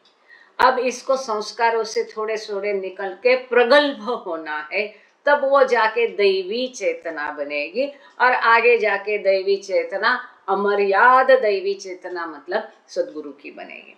तो इसलिए आगे है ये सरसिंस से ले लीजिएगा। जय बाबा। Yeah, Jai Baba. जय Since the fine universe manifest as the subtle and gross universes, the full consciousness of the human can experience either of these manifestations. The infinite mind, as the ordinary human, experiences the gross universe in fully conscious ordinary wakefulness. As yogi, it experiences the subtle world in the fully conscious divine dream state. And as Sadguru or Mahapurush, it experiences self in the fully conscious sound sleep in awake state. Another way of describing human experience in these three states is to say that vibration in ordinary wakefulness works in full force. In the divine dream is checked, and in the sound sleep in awake state is stopped altogether. All of these states are modalities of the same one thinking, which is also known as Mahat. Okay sir, sir ने काफ़ी कुछ लंबा पढ़ लिया, अब देखते हैं कितना जमता है एक साथ में। एनीवे, तो चेतना के प्रकार हम देख रहे थे कि किस प्रकार से चेतना, विविध प्रकार की चेतना देख रहे थे। चूंकि यहाँ पर एक महत्वपूर्ण सेंटेंस है, since the fine universe manifest as the subtle and gross universe is the key word. मनोजगत ही स्थूल और सूक्ष्म जगत करके प्रकट होता है।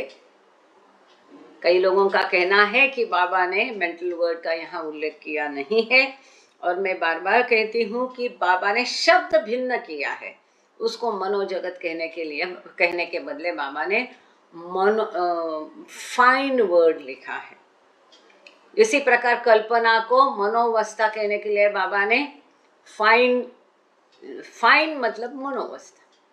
इसी प्रकार यहाँ है फाइन यूनिवर्स मतलब मनोजगत। मनोजगत के कारण ही स्थूल और सूक्ष्म जगत है। ये पहले भी हमने देखा कि मन के प्री कंडीशन क्या है, थिंकिंग। वो थिंकिंग कहाँ होता है, मन में। इसीलिए हमने क्या कहा, मन का व्यापार। इसीलिए ये मनोजगत ये आधार है स्थूल और सूक्ष्म जगत का। यूं कह सकते हैं कि स्थूल जगत का आधार है प्राण जगत, और प्राण जगत का आधार है मनोजगत।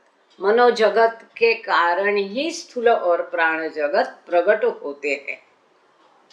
The full consciousness of the human can experience the मनुष्य का चेतना, फुल कॉन्शियसनेस मतलब मानवीय चेतना पूरी प्रगत है, इसलिए इसको फुल कॉन्शियसनेस कहा। तो मनुष्य की पूरी प्रगत चेतना जो है यह स्थूल, सूक्ष्म और मनोजगत में से किसी एक को अनुभव कर सकती है। Can experience either of these manifestation. स्थूल, सूक्ष्म और मनोजगत में से किसी एक जगत को पूरी प्रगत मानवीय चेतना अनुभव कर सकती है। इसका अर्थ क्या है? आप और हमारे जैसे जो साधारण, जिसको बाबा ने इसमें ऑर्डिनरी ह्यूमन बीइंग ऐसा शब्द उपयोग किया है, बेहराम उसको बाबा ने नाम दिया है। जो साधारण व्यक्ति है, जो स्थूल जगत का व्यक्ति है, उसे स्थूल शरीर का और स्थूल जगत का भान होता है, तो उसकी चेतना स्थूल का अनुभव करती है। पहले से चौथी भूमिका में जो साधक है, इसमें अब वो कभी आते हैं जाते हैं, वो बार का या हम छोड़ देंगे, ठोक ठोक देखेंगे। उनको सूक्ष्म शरीर का भान है, सूक्ष्म जगत का भान है, तो उनकी चेतना सूक्ष्म का अनुभव करती है। पांचवी छठवीं भूमिका में जो साधक है, उनको स्थूल का और सूक्ष्म का भान नहीं है, उनको मनोशरीर और मनोजगत का भान है, तो इसलिए वो मनोशरीर और मनोजगत का अनुभव उनकी चेतना करती है। इसलिए ये सेंटेंस जो है, human can experience either of this manifestations, इनमें से किसी एक प्रगटीकरण का सामान्य पूर्ण प्रगत मानवीय चेतना अनुभव करती है। The infinite mind as the ordinary human experience the gross universe. सामान्य जागृत स्थिति में सामान्य मनुष्य का अनंत मन इस विश्व का अनुभव करता है। जो योगी होते हैं, आध्यात्मिक पथ पर होते हैं, या 1 से 6 भूमिका में जो होते हैं, ये जीवन दैवी स्वप्न अवस्था, इसको तुरिया अवस्था भी कहा जाता है। तो योगी लोग जो है, ये सूक्ष्म जगत का अनुभव करते हैं। यहाँ पर मनोजगत का अनुभव के बारे में बाबा ने लिखा नहीं है, हम उसकी चर्चा नहीं करेंगे। और जो सद्गुरु या महापुरुष जिनको यहाँ पर कहा है, ये स्वयं का अनुभव करते हैं, अपने मूल स्वरूप का मैं ही ईश्वर हूँ, ईश्वरत्व का अनुभव करते हैं अपनी पूरी जागृत अवस्था में, और साथ ही में साथ गहरी निद्रा अवस्था में भी वो मैं ईश्वर हूँ इस स्थिति का अनुभव करते हैं। इन तीनों अवस्था में मनुष्य के अनुभव को वर्णन अगर करना है, वर्णन करना है, तो इसको हम कहेंगे vibration in ordinary wakefulness works in full force. सामान्य जागृत स्थिति में जो कंपन है, ये पूरी ताकत से काम करता है। दिव्य स्वप्न अवस्था में in the divine dream is checked and in the sound sleep in awake state is stopped all together. अब ये किसका वर्णन है? पांचवी छठवीं भूमिका के, जहां मन पर इनका अधिराज्य है, मन इनका पूरा काबू में है, वहां पर मन का कारोबार पूरा रुका जाता है। सातवीं भूमिका है, जहां मन का सत्पुरुष है, सद्गुरु है, जहां मन का व्यापार बंद है, जहां उनकी खुदी मिट गई, वो स्वयं खुदा बन गए हैं, वहां पर ये गहरी निद्रा जैसी उनकी अवस्था होती है, जागरूक, जैसे गहरी निद्रा में हम अनुभव करते हैं। वो अनुभव सद्गुरु ईश्वर साक्षात्कारिक आत्मा में जागृत स्थिति में वो अनुभव करते हैं। ये विश्व उनको विश्व लगता नहीं है, ये कल्पना है, इसका भान उन्हें होता है। मैं ही ईश्वर हूँ, मैं एकमात्र यहाँ स्थित हूँ, इसका भान उन्हें होता है। तो हम लोग जो गहरी निद्रा में अनुभव करते हैं, वो अपनी जागृत अवस्था में अनुभव करते हैं। और जो हम गहरी निद्रा में अनुभव करते हैं या स्वप्न अवस्था में जो हम इस विश्व का अनुभव करते हैं, वही अनुभव जो साधक लोग हैं भूमिकाओं में, इसको हम दैवी स्वप्न अवस्था कहा है। वहां पर उनके मन पर नियंत्रण है, इसलिए चेक्ड लिखा है। In the divine dream is checked. जो सामान्य मनुष्य अवस्था में है, मन चंचल है, वाइब्रेशन है, कंपन है, पूरी दुनिया को वो अनुभव लुफ्त उठाना चाहता है। तो योगी जो है, आध्यात्मिक मार्ग में जो लोग हैं, इसको ये काबू में रखते हैं, इसका नियंत्रण है उनके मन पर। All of the states are modalities of the same thinking. उसी एक विचार के, थिंकिंग के, सोच के ये प्रकार है। Which is also known as Mahat. अब यहाँ महत शब्द के ऊपर एक फुटनोट दी है, उसको पढ़ती हूँ। द मराठी एक्सप्रेशन मी पण, अच्छा नहीं, this is about something else. Okay, ये फुटनोट को जाने देते हैं और हम सीधा चैप्टर पर आते हैं। पेज नंबर 103 है, साइड मार्जिन का हेडिंग है limit and the types of thinking. सीमा, मर्यादा और सोचने के प्रकार। सिंपल है, सुंदर है। सो सर से रिक्वेस्ट करती हूँ, there are 3 fundamental types. Yeah, there are three fundamental types of thinking of the infinite intelligence. Number one, false thinking, which is false I or false consciousness, is the cause of the limit bandhan for the unlimited intelligence.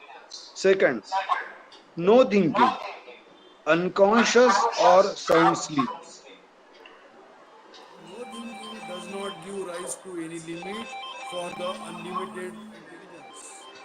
But in this state of no thinking, the intelligence does not realize sir एक its minute, हाँ, शायद unlimited. आपका phone बज रहा है तो आवाज यहाँ तक नहीं आ रही है आपकी, sorry. First, thinking, which is false I or false consciousness, is the cause of the limit for the unlimited intelligence. No thinking.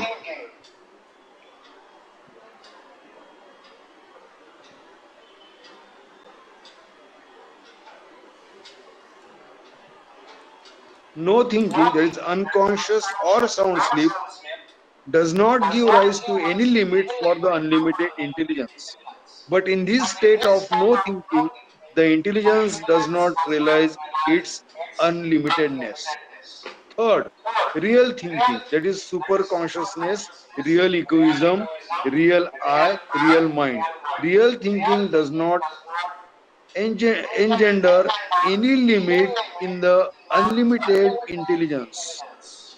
But now, when it thinks really, the intelligence realizes its unlimitedness. Thank you sir. So यहाँ पर सोच मर्यादा को कैसे उत्पन्न करती है, खत्म करती है, ब्यूटीफुली दिया है। जो पिछला चैप्टर हमने देखा सब सेक्शन कि मर्यादा का निर्मित कैसे हुई और मर्यादा का कारण क्या है।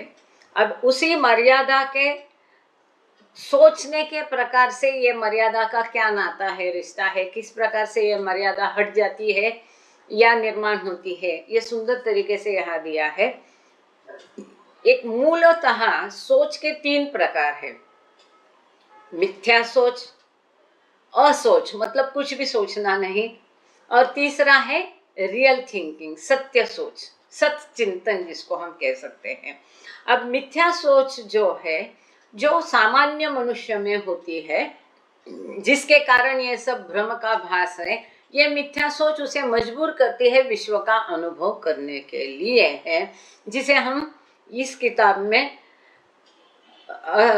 मिथ्या चेतना भी कहा है, फॉल्स कॉन्शियसनेस। ये मिथ्या सोच ही अनंत इंटेलिजेंस, अनंत बुद्धि या अनंत ईश्वर को मर्यादा देने वाली कारण जो है, ये मिथ्या सोच है। यह मिथ्या सोच ही कारण है, या मिथ्या सोच के कारण अमर्याद ईश्वर को मर्यादा में बंध जाता है, या सीमा प्राप्त होती है, या लिमिट प्राप्त होता है, या वो सीमित होता है, या मर्यादितत्व उसको प्राप्त होता है मिथ्या सोच के कारण। मिथ्या सोच गई तो उसका अपने मूल स्वयं को वो पा सकता है, जैसे हमने थोड़ी देर पहले देखा। अब दूसरा है नो थिंकिंग, कोई सोच नहीं। ये अवस्था कब होती है? परात्पर पर ब्रह्म अवस्था में और गहरी निद्रा में। जैसे कि अत्यंत गहरी निद्रा में होती है, तब ना हमें भान होता है हमारा, ना हमारा मन कार्यरत होता है, ना हमें विश्व का भान होता है। तब कोई मर्यादा नहीं होती है, कोई लिमिट नहीं होता है, कोई बंधन नहीं होता है। और जो अमर्याद ईश्वर है, ये अपनी मूल, अत्यंत मूल अवस्था, मतलब हम गहरी निद्रा में हम क्या कहते हैं, हम इसको परात्पर परब्रह्म अवस्था में जाते हैं।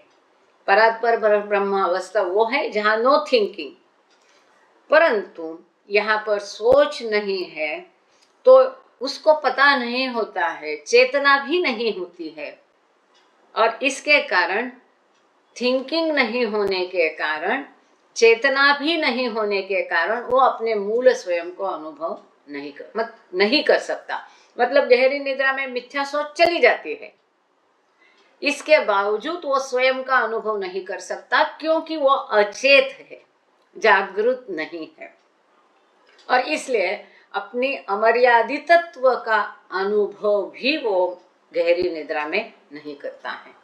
और तीसरी अवस्था है रियल थिंकिंग, सत चिंतन, असली सत्य सोच, थिंकिंग, जिसको हम कह सकते हैं अति चेतना, सुपर कॉन्शियसनेस, या रियल इगोइज्म, वास्तव या सत्य अहम, मैं, सत्य चिंतन, या असली मैं, असली मन, जो कि वास्तव में ईश्वर की मूल सत्य अवस्था है।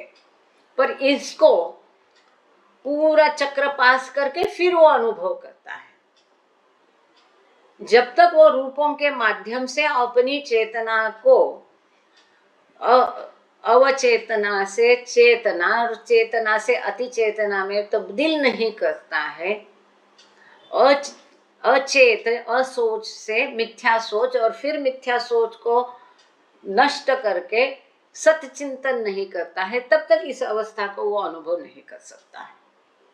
सो रियल थिंकिंग जो है डज नॉट एंजेंडर एनी लिमिट, वास्तविक है, ये सत्य है, मतलब ईश्वर है, और वो अनुभव कर रहा है, उसको चेतना है, इसने चेतना प्राप्त कर ली कि मैं ही ईश्वर हूँ।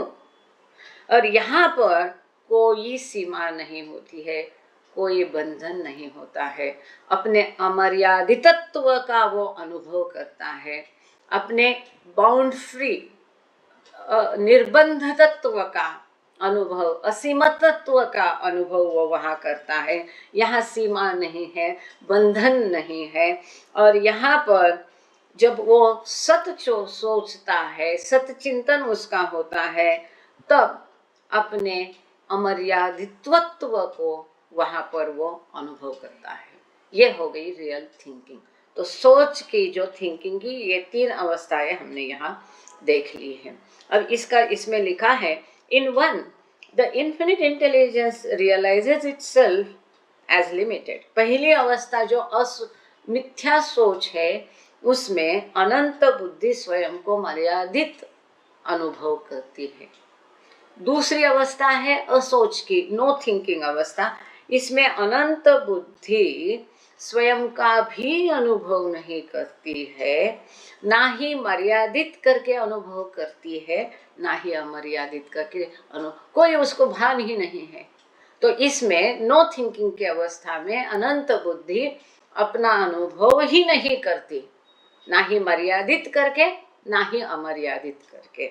और तीसरी, for here it is unconscious, क्योंकि यहाँ वो अचेत है, चेतना नहीं है, and so cannot realise anything, इसके कारण कुछ भी अनुभव नहीं कर सकती है। तीसरी अवस्था जो थिंकिंग की है, in three the infinite intelligence realises itself as unlimited, that is it realises self. यहाँ अपनी मूल अवस्था को वो अत्यंत मूल नहीं, मूल अवस्था, अत्यंत मूल अवस्था दोनों भिन्न है, दोनों में जमीन आसमान का फर्क है। अत्यंत मूल अवस्था वो है जो परात्पर परब्रह्म अवस्था है, और मूल अवस्था वो है ये कोहम से लेके पूरा सोहम तक का प्रवास करके जब उसने प्राप्त किया, वो सोहम की अवस्था मूल अवस्था है, ईश्वर अवस्था है। तो यहाँ अपने अनंत बुद्धि जो है अपने अमर्यादितत्व का अनुभव करती है तीसरी अवस्था रियल थिंकिंग में, और वो स्वयं का साक्षात्कार करती है, स्वयं को अनुभव करती हुई कि मैं ही ईश्वर हूँ। तो यहाँ अभी हम रुक जाते हैं आज। अच्छा 6 मिनट है, आगे का पैराग्राफ ले लेती हूँ, एक पेज कंप्लीट हो जाएगा, 103 नंबर का page. Falsely thinking the imagination and really thinking the self. तो कल्पना को मिथ्या सोचना मतलब, मिथ्या सोच मतलब कल्पना को सोचना, और सत्य को सोचना मतलब स्वयं का अनुभव करना।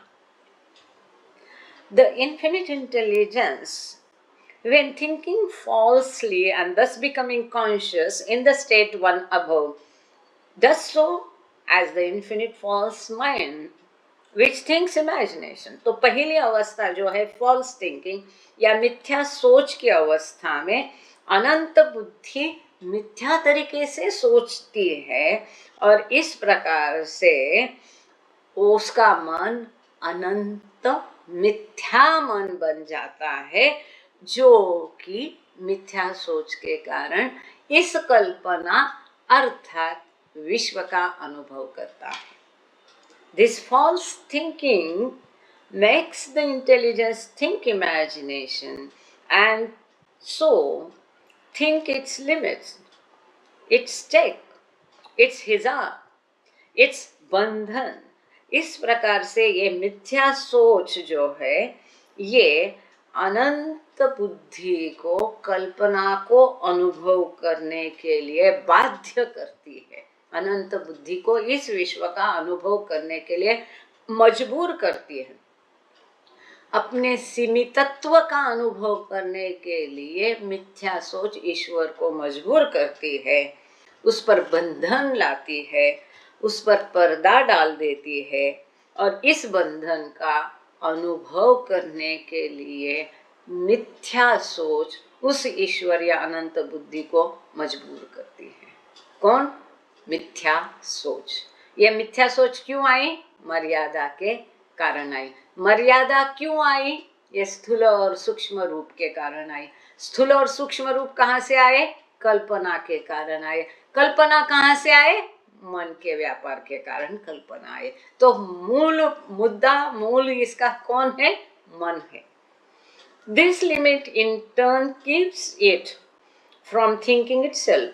तो ये जो मर्यादा है, ये मर्यादा को अनुभव करने के कारण ये मर्यादा, ये मिथ्या सोच उस अनंत बुद्धि को इस रूप में अपने स्वयं को अनुभव करने से रोकती है, दूर रखती है, स्वयं का अनुभव नहीं करने देती है, लेकिन इस विश्व का, कल्पना का, भास का अनुभव कराती है। However, eventually it must think itself. परंतु अंततः उसको स्वयं का अनुभव करना ही पड़ेगा।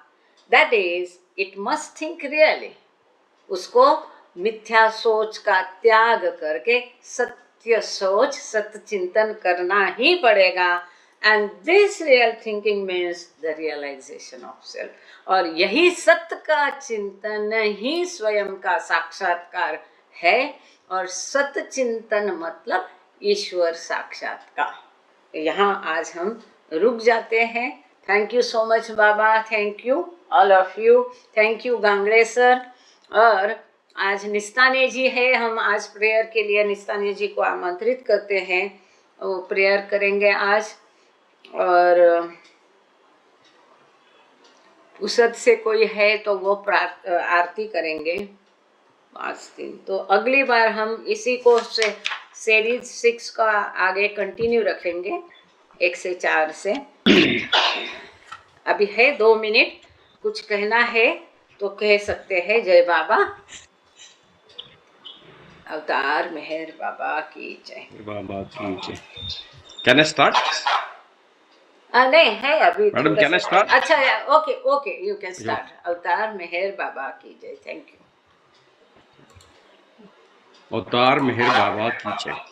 O Parvartikar, the preserver and protector of all, you are without beginning and without end, non-dual, beyond comparison, and none can measure you.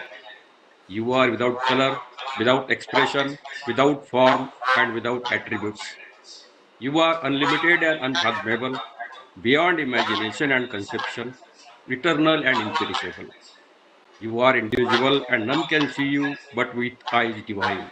You always were, you always are, and you always will be. You are everywhere, you are in everything, and you are also beyond everywhere and beyond everything. You are in the firmament and the depths. You are manifest and unmanifest, on all